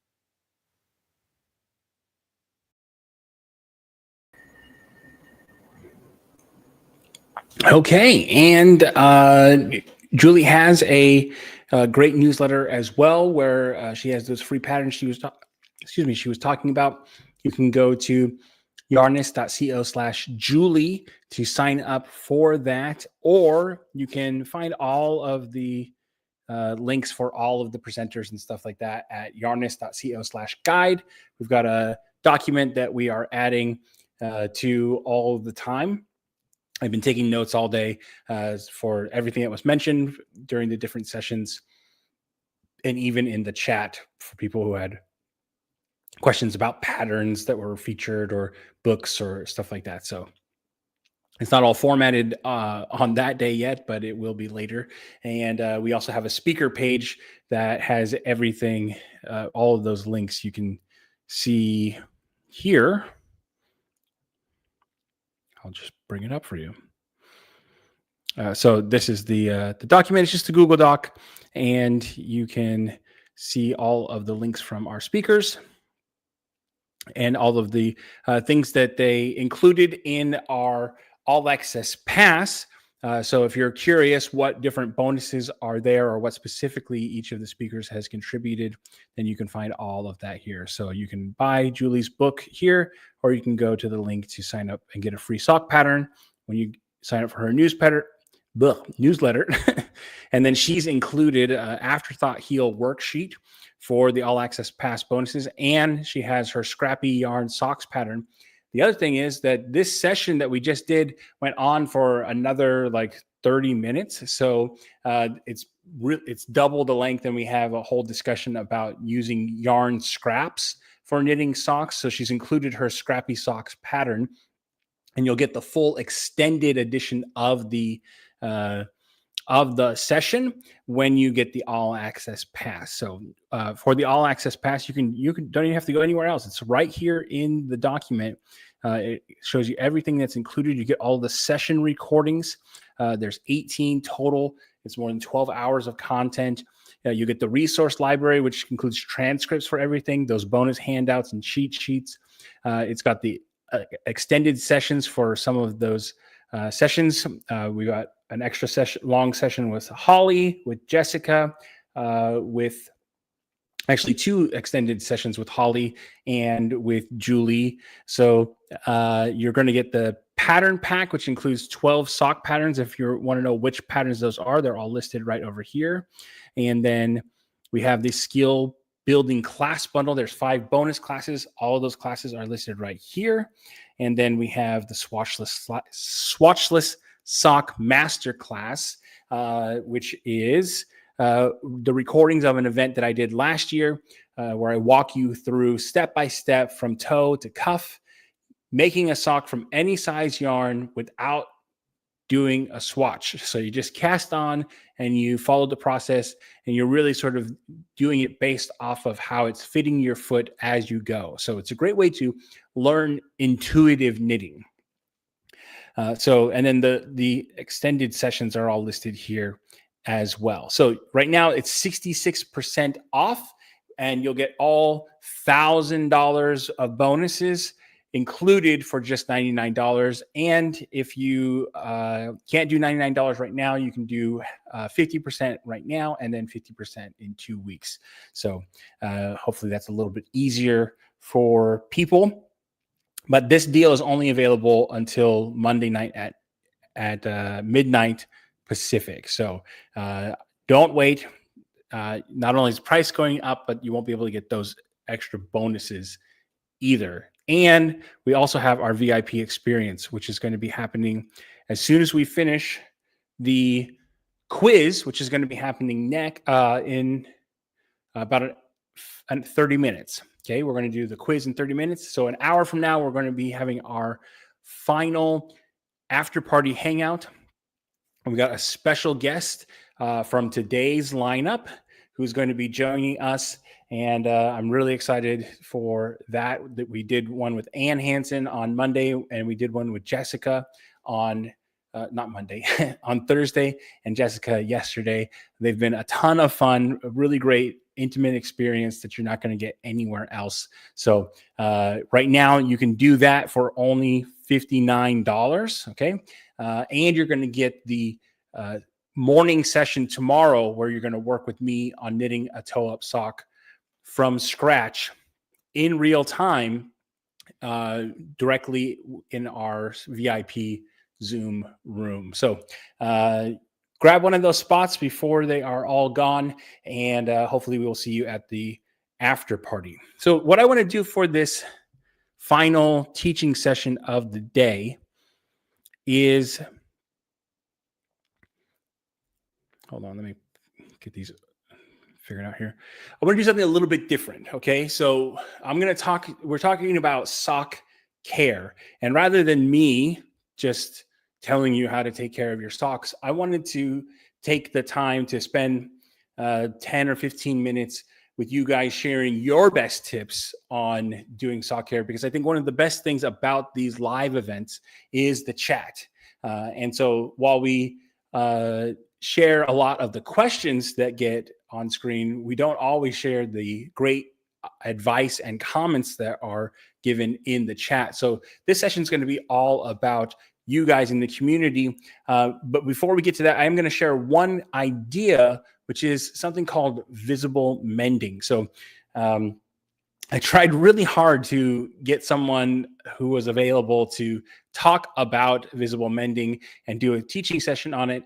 There wasn't anybody that was available on that, and I'm not skilled enough to do it myself. So what I'm going to do is I'm just going to show you how it works through some picture tutorials from a great blog post that I found, so you can get an idea of how it works. There are videos on YouTube that show you how to do this, but I didn't want to just show you someone else's video. So we're going to take a few minutes to talk about this concept, because it's something that I don't think we deal with enough, which is mending our knits. And since socks wear out so often, I think that it's an important skill to have. So let me pull up that. So visible mending is the method of replacing a piece of fabric in your knits. Now, it doesn't have to be knit. It could be woven fabric as well, but we're taking it from the knitting approach. And this comes from a blog called Snapdragon Life. We'll put a link into the guide so that you can go check them out later. So here we can see this is actually part of a sweater, but it's easier to see than on a sock. So there's a big hole here in the sweater where the yarn's been cut for some reason. Maybe it snagged or whatever, and it started to pull apart. And so visible mending is the process of replacing or reinforcing that piece of fabric. So what you'll do first is use some sort of template to figure out the area around the piece that you want to, hold on one second. You're going to mark out the area that you're going to replace the fabric from. Now, you're not going to just get rid of the fabric. You're going to sort of knit or weave on top of it. Okay. And you can do this a couple of different ways. A lot of people do it in sort of a more woven style, but you can actually do it where you're re-knitting the stitches on top of the fabric so that it looks more integrated. the whole visible mending movement is really about being able to see the repair and to celebrate the repair. So it has a bit of that. There's a term in Japanese, I can't remember off the top of my head, but it's sort of celebrating the beauty of the repair and that letting that be part of the item's story. So once you've marked everything out, then you'll sort of start doing a base layer. And here they're just going across the yarn. So they'll weave down the bottom of it, and then they're going to do a long strand, and they're following that circle ridge there. You can do it on a different shapes. You can do it a square there. This is just sort of an aesthetic choice. And then they're just weaving back and forth. So they're sort of just going up and down in a normal like esque sewing pattern. And then once they have, so here they're weaving up and down, back and forth along the edges of the area that's been marked. Okay, so and they're going to do that all the way across. Here they've done it where they've just switched out the colors as they've gone. So this just makes it look a little bit more interesting. Okay. So they've done that all the way across, up and down. And then once they've done that, now they're going to go back through those strands in a woven pattern. So they're going to do the same thing, but they're going up and over, they're going over under all of those strands across. And then they'll come back the other direction. And then probably they will switch the colors periodically as they go. So you can see here, they've done some dark green and some lime green and some light blue. And because those colors are intersecting at different points and they match at different points, it gives a little bit of this plaid look to it. So this is a pretty common technique in this method to make it look really interesting and cool. And then here is an example of the finished section of the sweater. And another picture of the mended sweater. And people have done this with very, very moth-eaten patterns. I'm just thinking right now, I know there's a sweater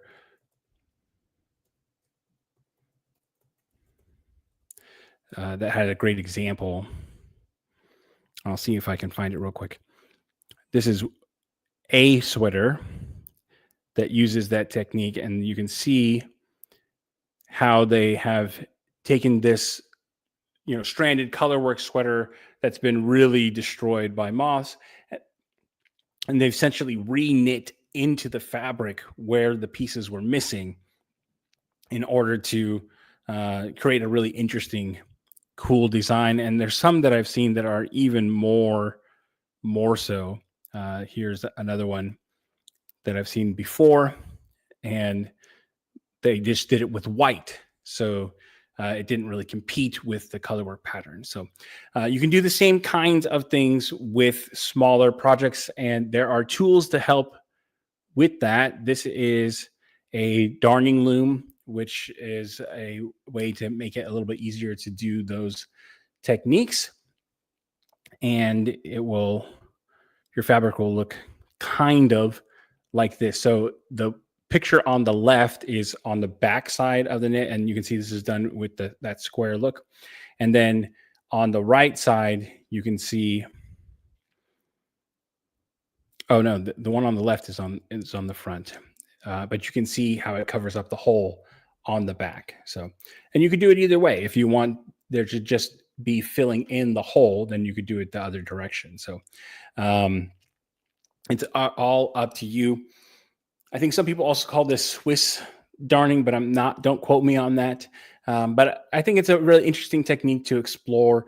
And the process is also similar for how you would actually repair your knits. There are different ways to do that, and using like a darning egg and stuff in order to do that. But that's just a concept that I wanted to share with you if you haven't seen it before.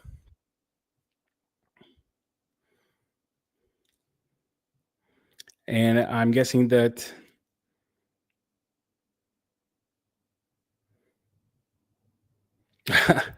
And nobody saw any of that because I wasn't sharing the screen. So, okay. Welcome to the live stream, folks.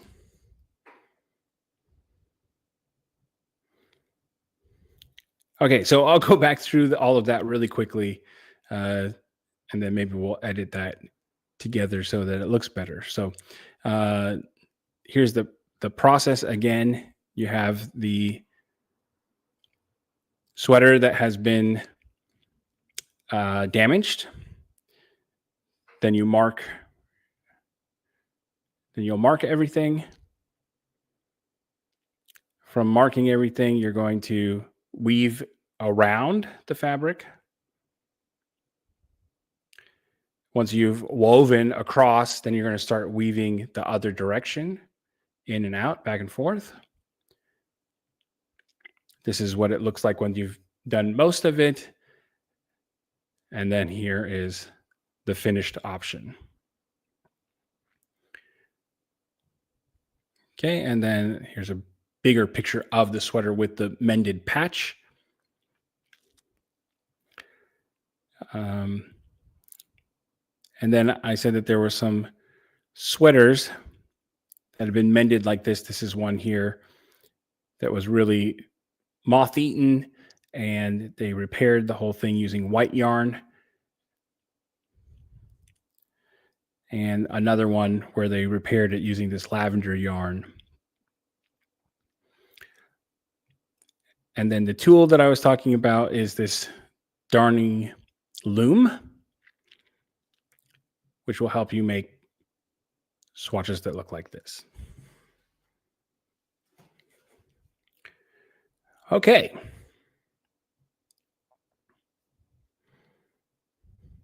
So now what I want to do is talk about your tips for taking care of your hand knits. So go ahead and share those into the comments, and specifically socks. So how do you like to block them? Do you have any special tips for washing them, for fixing them? Go ahead and check and post those there.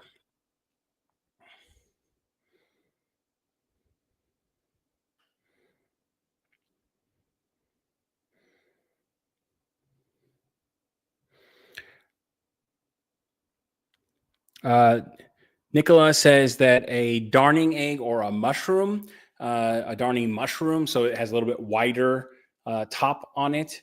Those are also helpful, and you'll use a darning needle. So the difference between a blunt tip tapestry needle and a darning needle is the darning needle has a little bend at the bottom, and that's to help you get under and out of those stitches when you're sewing them for fixing things.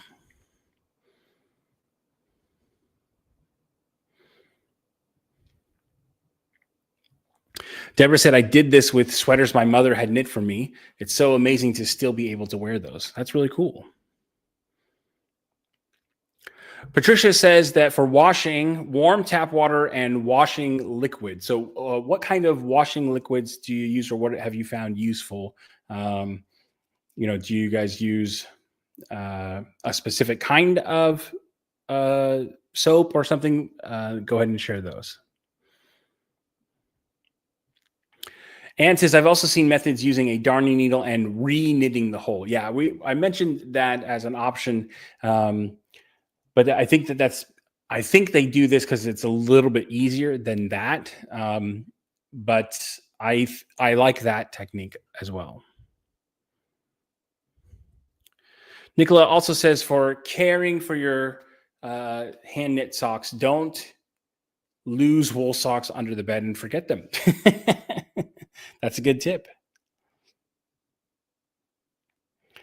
Joanne says, I machine wash my socks in cold water and then lay them flat to dry.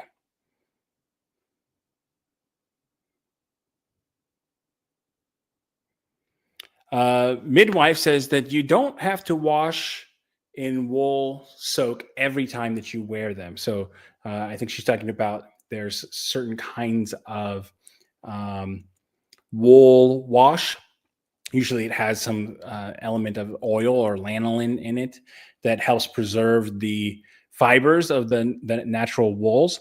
And she's saying that you don't have to do that every time.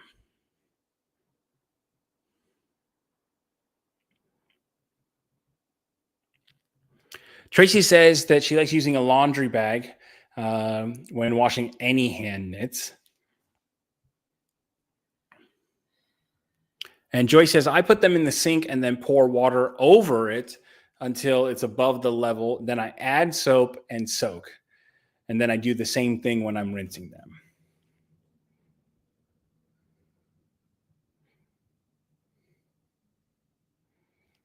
Charlene says, I have a great practical example for my family. A pair of socks that ended up accidentally in the washing machine, that only one was rescued before the dryer, and they are visibly different. And Patricia's following up saying not wool soak, but just dish soap, but a biodegradable dish soap. And LS says that there's a chain that sells mesh bags for like $1.75 in different sizes, and they're really great to stock up on, to use for your, and to hand them out with your hand knits. Oh, that's a great idea.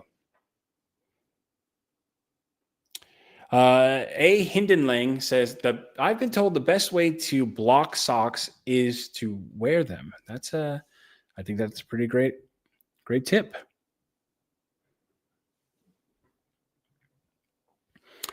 Stacy has a tip for fixing your heels and toes. They say you pick up the stitches and then you snip out the old stitches and then knit new stitches from them. So that's pretty cool. And for wool wash, someone recommends Eucalan, which is a great company. They used to sponsor us back in the day.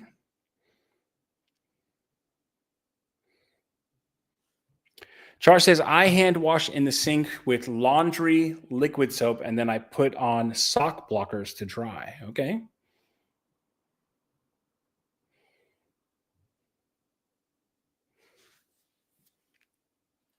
And Holly said that the Swift Darning Loom is a good company from Canada that uses reclaimed materials. So we'll put a link to that in our show notes for today. Swift Darning Loom.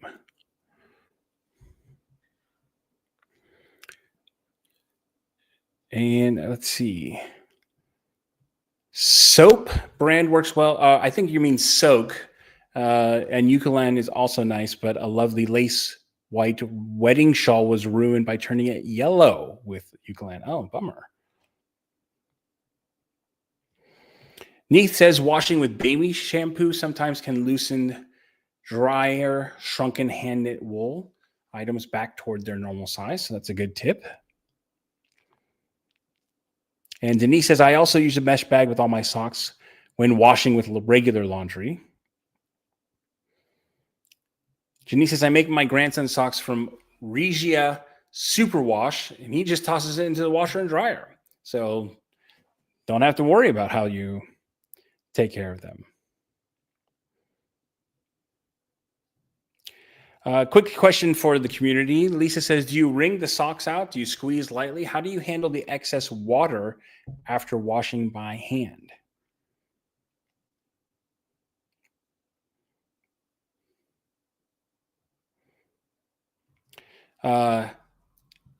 Kaka says using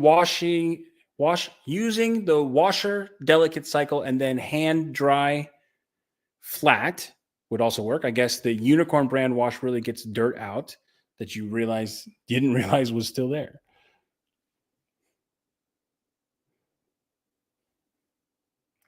And another one, I think it might be the same company, Worth Mending, is the loom for visible mending that I use. Patricia, in answer to Lisa, says to gently squeeze, place in a towel, roll your socks up, step on it to remove the excess water, lay flat, or use sock blockers. And that's probably exactly what I would do as well. And Holly, hi Holly, she says Eucalan is natural and biodegradable. The eucalyptus and lavender scents are also moth deterrents. And I think both Eucalan and Soak are Canadian companies as well.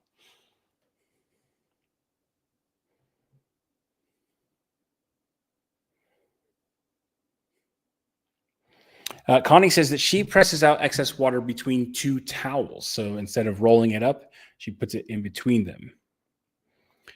And then Priscilla says that she just uses the spin cycle of the washing machine to use the centrifugal force to force the water out.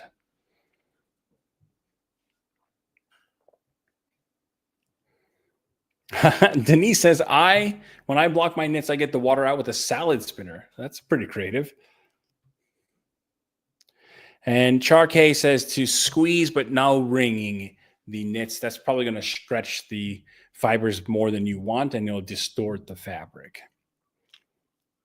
Joy says that she just lets it drain in the sink, places it on a towel, and then pats dry flat, or it hangs it over a towel rack.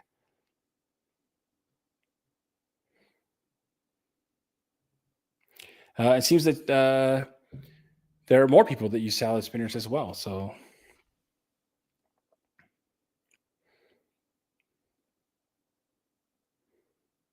and Holly says that she doesn't recommend sock blockers for everyday laundering. They're great for photos, but they stretch out the stitches too much. And April asks, wouldn't not rinsing deteriorate the natural fibers? So maybe somebody can comment on that. Patricia says that salad spinner is a great idea, so thanks for the reminder. Okay, well, here's what's going to happen next. We have another quiz coming up in about 10 minutes. And we're going to review everything that we've covered today. I've been tracking all of the sessions and been coming up with questions to put in there to challenge you. And the prize that we are giving away, we have two prizes that are included, okay, for the winner. And this is all for fun, guys. So if you don't win, it's not the end of the world. But we'll give you plenty of time to log in so that you can participate. If you're just in the chat on our live stream, it probably won't work, but you can follow along. But to compete, there will be a link you can go to, which is yarnist.co/quiz. Okay, that's going to take you to the login page for the quiz.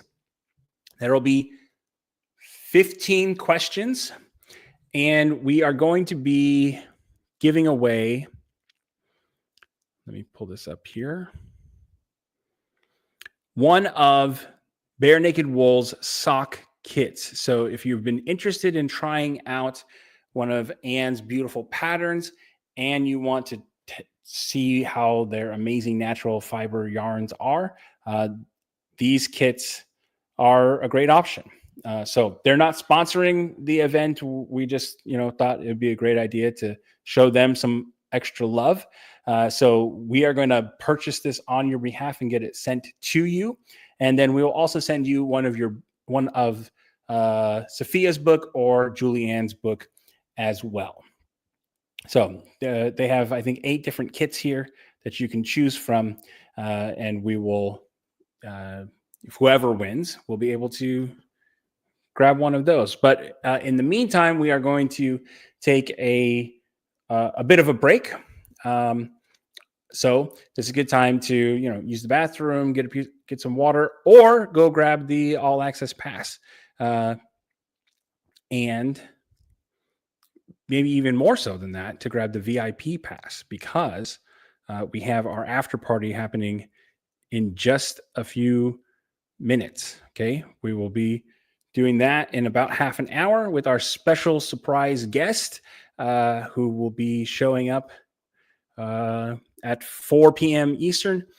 So this is our last after party. We did one with Anne. We did one with Jessica. We're going to be hanging out with our next special guest at 4 p.m. for about an hour. Great time to chill, hang out, chat about the event, get to know each other a little bit better. And you're also going to get that workshop tomorrow for the mini sock. So it's only $59 today, and you're going to get recordings for everything included in that. We're going to send out that link in just a little bit. Okay. So you'll want to grab your spot before we send that link out. Otherwise, we will see you back here in about 5 minutes. Okay. We'll see you soon.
Okay, we are about ready to get started with the quiz.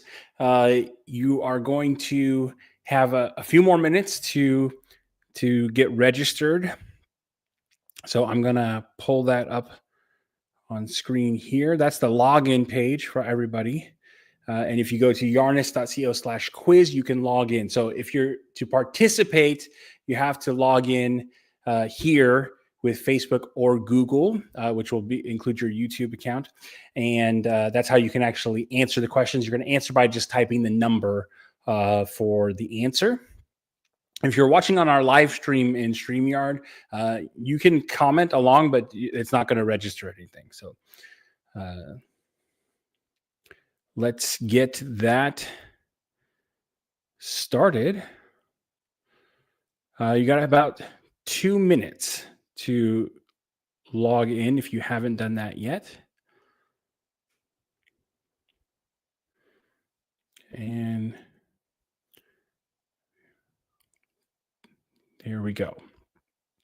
Okay, and after this, we're going to take a moment to share your guys's big wins and takeaways from the day. Don't put those in the comments yet, because I want to be able to see them. And I know a bunch of comments are going to be coming through, but this quiz is going to cover all of the stuff that we talked about today, from the very beginning all the way to our last session that we just finished up. So we've got Holly's session on knitting the Over Easy sock. We have Sophia's session on knitting 2 socks in 1. We have Beth's session on socks that fit. We have even our Q&A session with Emily Crow. We have the session that I did on helix knitting, color work with Julie Ann, and taking care of your knits. So we'll get started in about 1 more minute, and you still have time to grab the VIP pass.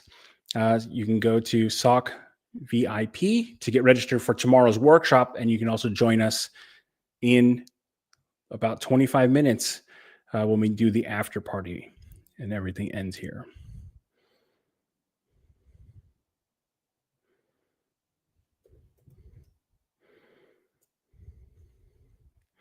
All right, 30 seconds to go. We're going to see how many people have logged in.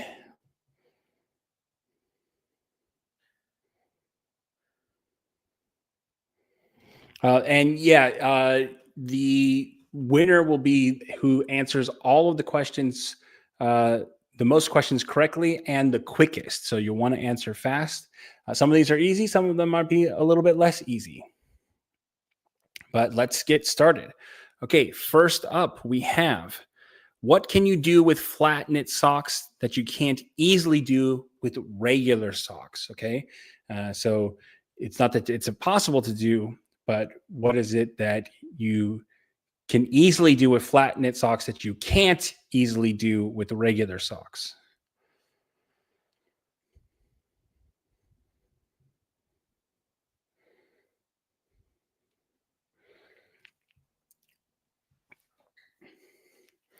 Okay, and everybody's getting their answers in.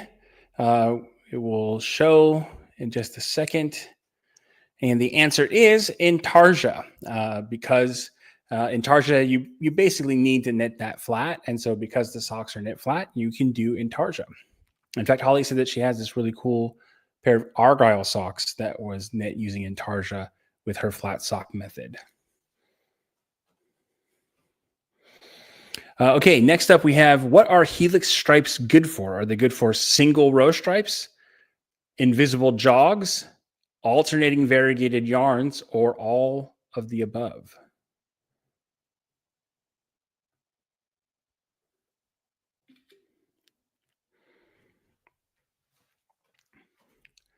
Okay, which of the 4 options is it? Okay, what are helix stripes good for? Is it single row stripes, invisible jogs, alternating variegated yarn, or all of the above? And the answer is all of the above. You can use helix stripes for all of those things. Interestingly, nobody talked about alternating variegated yarn. So,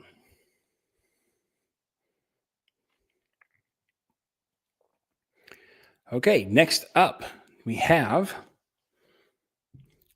what is one way to keep your stranded color work from being too tight? Okay, this would be something we talked about in Julie Ann's session.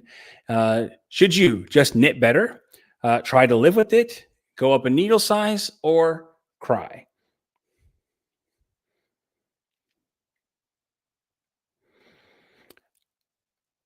Which one could it be? Someone said all three. Okay. Should you knit better, just live with it, go up a needle size, or cry? And almost everybody got it right. And I think Neith chose it on for fun. Okay. Next up, there's 15 questions, everybody. So we are on number 3. Let's go to number 4. What traditional measurement should you use to pick a sock size? Should you measure the length of your foot, the instep of your foot, your calf, or the ball of your foot? Which one do you measure? This is something that we discussed in Beth's session on fit.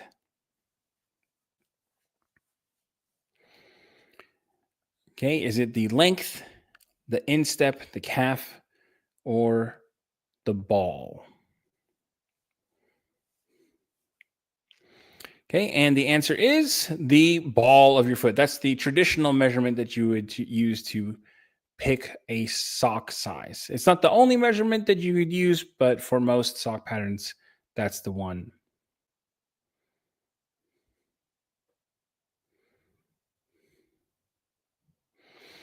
Okay, what technique do you use to assemble a flat knit sock as you go? Okay, this is something that we talked about in Holly's session this morning. Oh,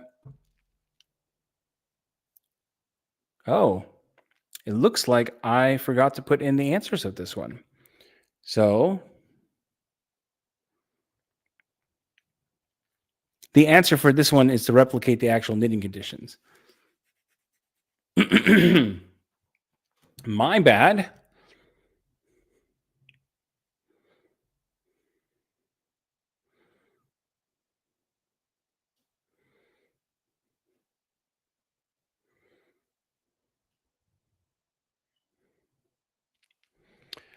Sorry about that, folks. I should have paid closer attention to what I was doing.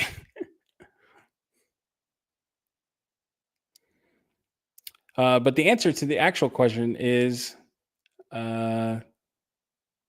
modular join. Okay, what is negative ease? Is it complicated? Is it bazinga? Is it a circumference that is smaller than the actual width? Or is it a circumference that is larger than the original size? What is negative ease?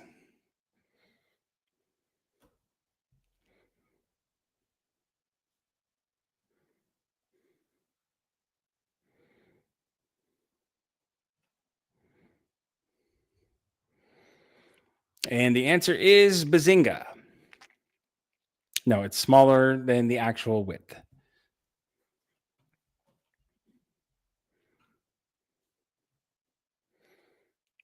I did used to watch The Big Bang Theory for a little while. I didn't follow it for all 13 seasons, but okay, true or false? Emily Crow was great during the Q&A. Hopefully everybody gets this one correct. True or false?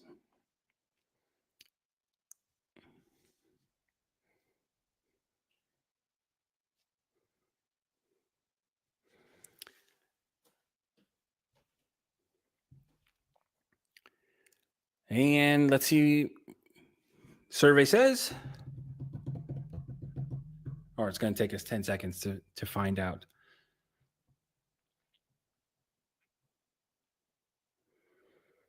How did we do? Okay, mostly true. And she was great. She did a fantastic job. Thanks so much to Emily for hanging out with us with her busy schedule.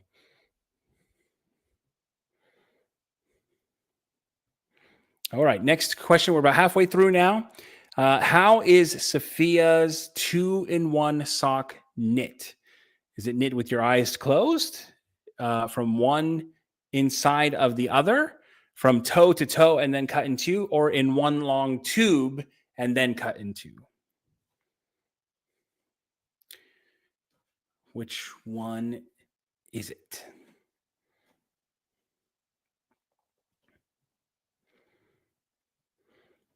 So are you going to knit with your eyes closed? Is it knit one inside of the other, like in Anna Karenina, from toe to toe, then cut, or in one long tube? The answer is one long tube. It is possible to do that technique from toe to toe, but that's not how she teaches it in her book.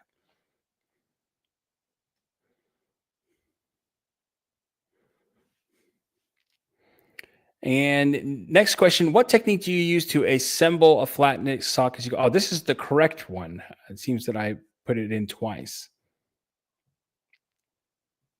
So what technique do you use? Do you use the force, the Russian join, the modular join, or the Kitchener stitch graft?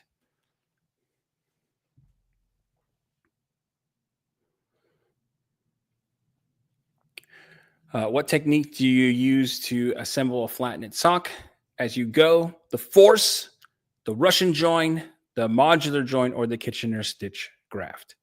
And the answer is the modular join, yes.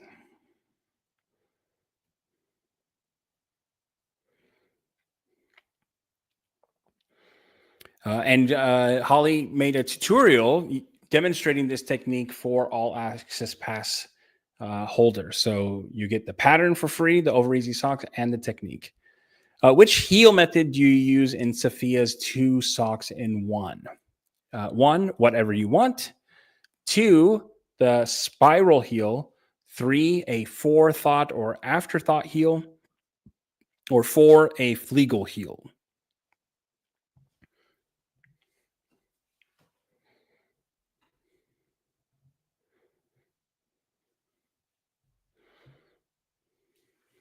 Okay, what heel method do you use in Sophia's 2 socks in 1?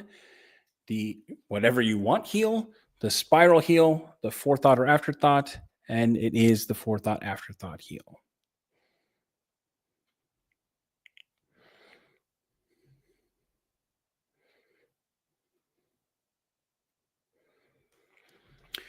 Okay, that was question number 10. I think we got 5 left. So 2/3 of the way done. Why use an afterthought heel when knitting colorwork socks? This is something that we chatted about in Julie Ann's session on colorwork. Is it to match the stitch pattern, to be awesome? I have no clue, or because it's faster? Or is it to maintain the stitch pattern? Sorry. Seems like I forgot to write the rest of the word maintains.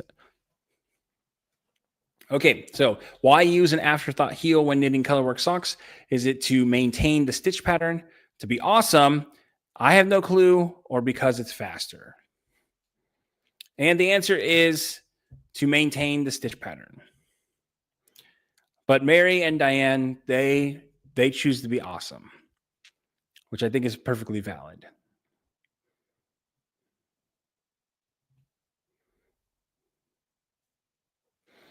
Okay, question number 12. Helix stripes are named for angels, a cat, the shape of knitting them in the round, or DNA. Helix stripes are named for angels, a cat, the shape of knitting them in the round, or DNA.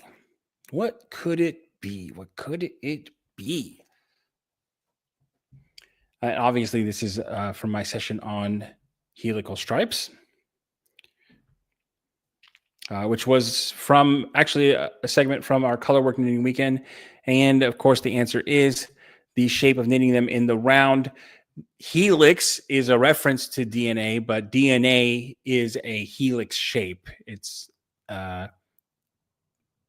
is not the other way around.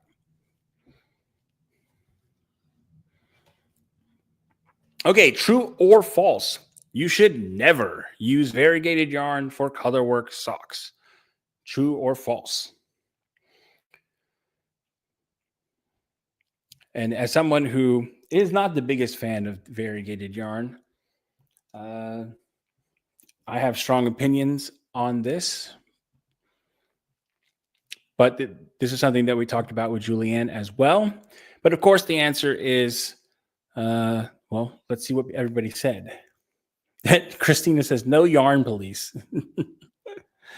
Of course, you can use whatever you want. So the answer is false, except for those 15 people who think that you should never use variegated yarn for colorwork socks. So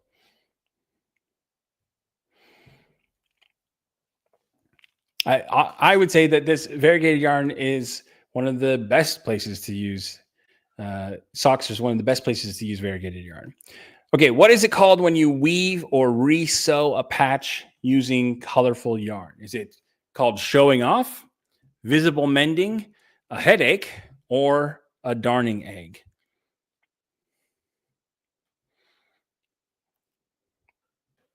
And this is our second to last question.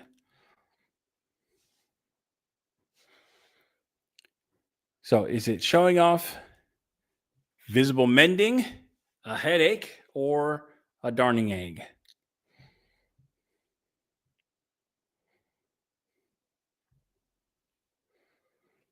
And okay, almost everybody got that one right. Visible mending.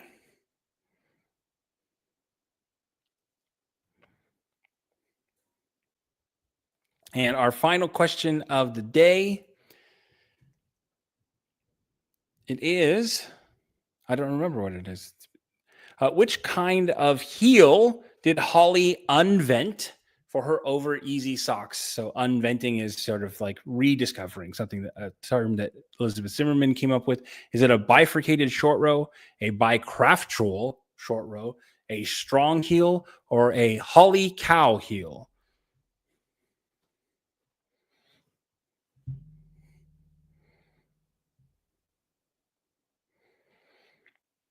Okay, is what kind of heel did Holly unvent for her over easy socks? Is it a bifurcated short row, a bicraftual short row, a strong heel, or a Holly cow heel?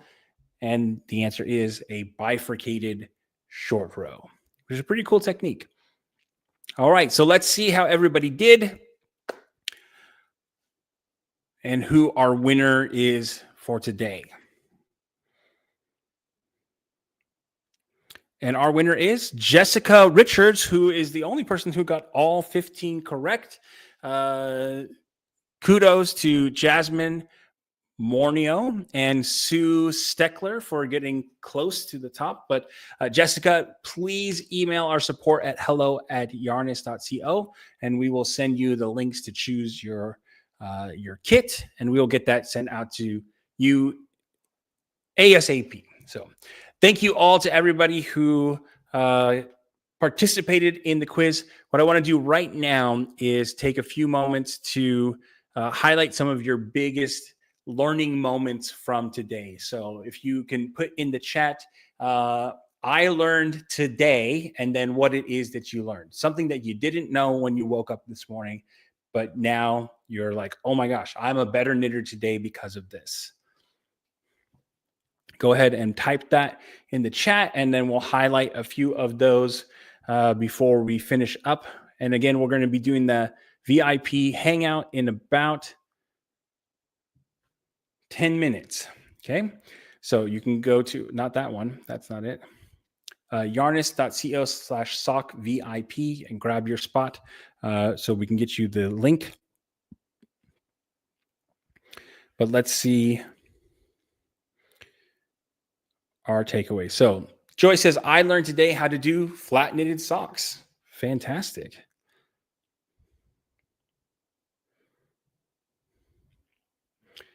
Let's see. Joan says, I learned today about the bifurcated heel. Janice said the bifurcated short row. Lori says, there were so many ways to knit a sock, which some I hadn't even considered. Bonita said, I learned today about knitting socks flat and how that all works.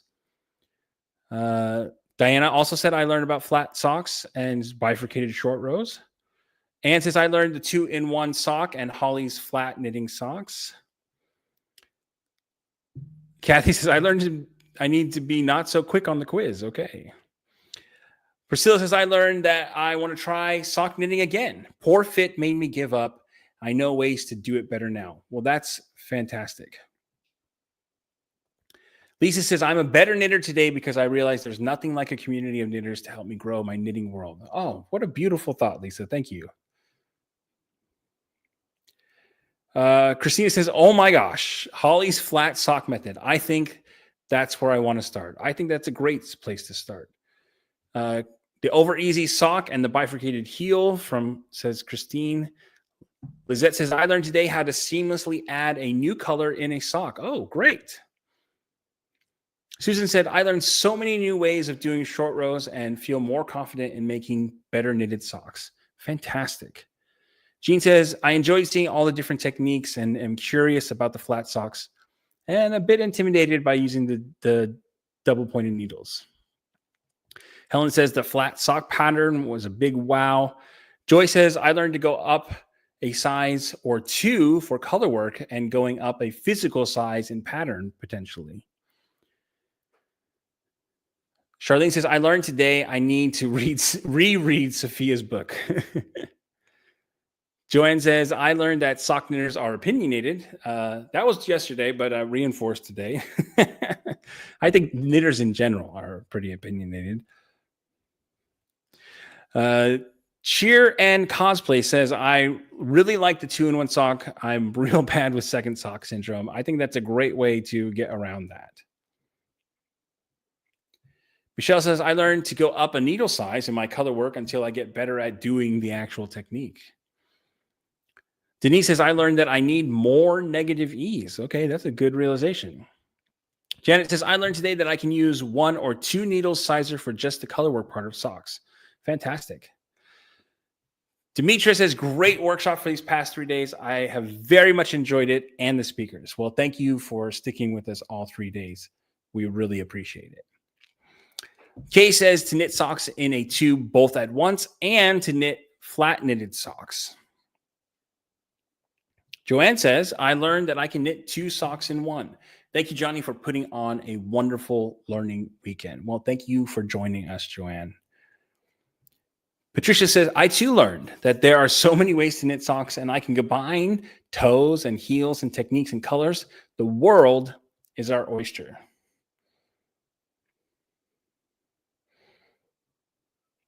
Teresa says, I didn't know the modular join. Didn't know about the flat socks method. Kimberly says, I enjoyed all 3 days. Was worth my time for sure. Well, thank you, Kimberly. That was the goal.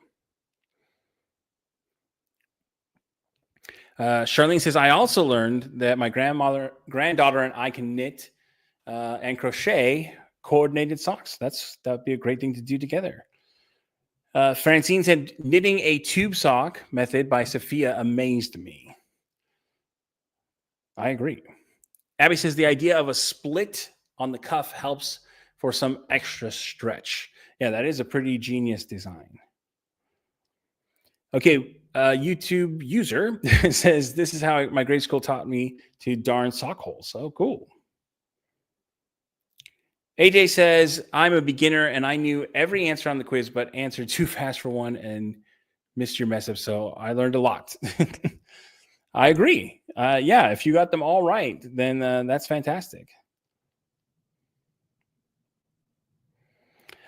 Judy says, I love all the info and will enjoy making more socks. Dana says, I learned there are no sock police. That is absolutely true.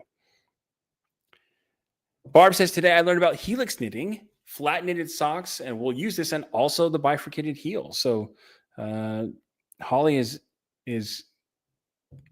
the star of the show today. Sophia's 1 long sock was pretty amazing. I learned a lot from watching her talk about that and the helix for dealing with stripes. Okay.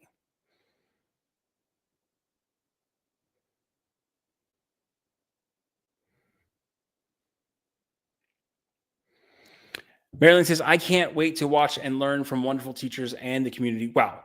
excited listening to you all this evening. Thanks ahead of time, Johnny V and all the presenters. I know it's going to open my mind to be a sock knitter and a fearless knitter. Well, that is our number one goal here for sure. And YouTube user says, I love the quizzes. Great review. This whole 3 days was so informative. Thank you, Johnny. Well, thank you, YouTube user, for being here. And I think this is a great one to end on. Joanne says, I learned that knitters are incredibly giving and helpful. And that is my experience as well. So let's do a quick little wrap up of things. I'll give you some reminders, and then I got to jump into the VIP hangout room with the other VIPs. First off, thank you all for being here. It's been wonderful the last 3 days. It's not over. We are going to have another quiz tomorrow, a bigger quiz where we're going to review all 3 days. So if you missed some stuff and you want to go catch up on them, then you'll need to go do that. The only thing is that the replay for day one is going to be coming down very, very soon. Okay, so the 48 hours have ended as in 4 minutes, but we probably won't take it down right away. You will have another 24 hours to watch day 2, and then you'll have 48 hours to watch day 3. Tomorrow at noon, I'm going to be teaching the VIP workshop, the master class on knitting a toe up sock. We're going to do a mini sock in 2.5 hours. It's going to be an awesome time to connect and to get to know each other and to work directly with me if you've never done that before. People say it's a lot of fun from what I've heard. And you can only get that by becoming a VIP. So you go to Sock VIP, yarnist.co/sockvip to do that.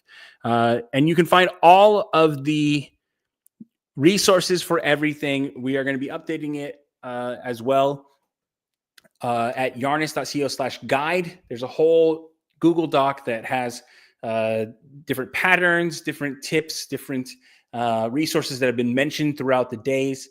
And we need to update day 2. Basically, we're working on updating it, but it also has all of the speaker info, all of their socials, all of their websites, and all of their freebies that they have offered. So you can go and visit their newsletters and get their freebies from them. And you can also see what's included in the All Access Pass. So you can see what everybody has contributed, all of the individual items that you're going to get, all of the 12 sock patterns, all of the 5 bonus classes, the Swatchless Sock Masterclass, the extended classes that we weren't able to fit during the event.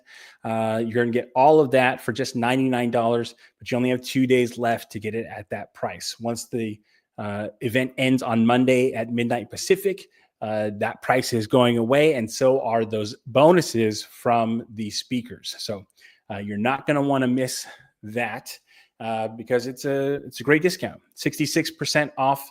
And a bunch of people have said that they're super excited for the amount of value that they get just for that. There are other events I know out there that charge 3 times that just for the recordings of the event, and you don't get all of those bonuses included. So personally, I think it's the best deal out there, but if you can't do $99 right now, we do have a 2-pay option. So you can get it for $49.50 today and then $49.50 in 2 weeks. So maybe that will help out some of you who just can't do $99 right now. But I think that's going to be it for today.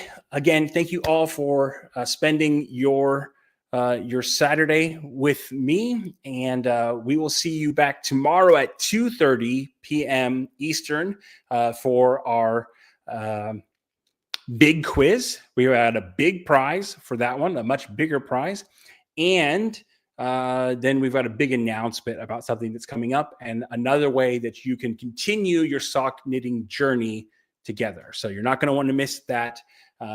But you'll have all tomorrow morning to work on catching up and studying for that big quiz. So take care. Have a great rest of your Saturday. And remember to keep knitting fearlessly.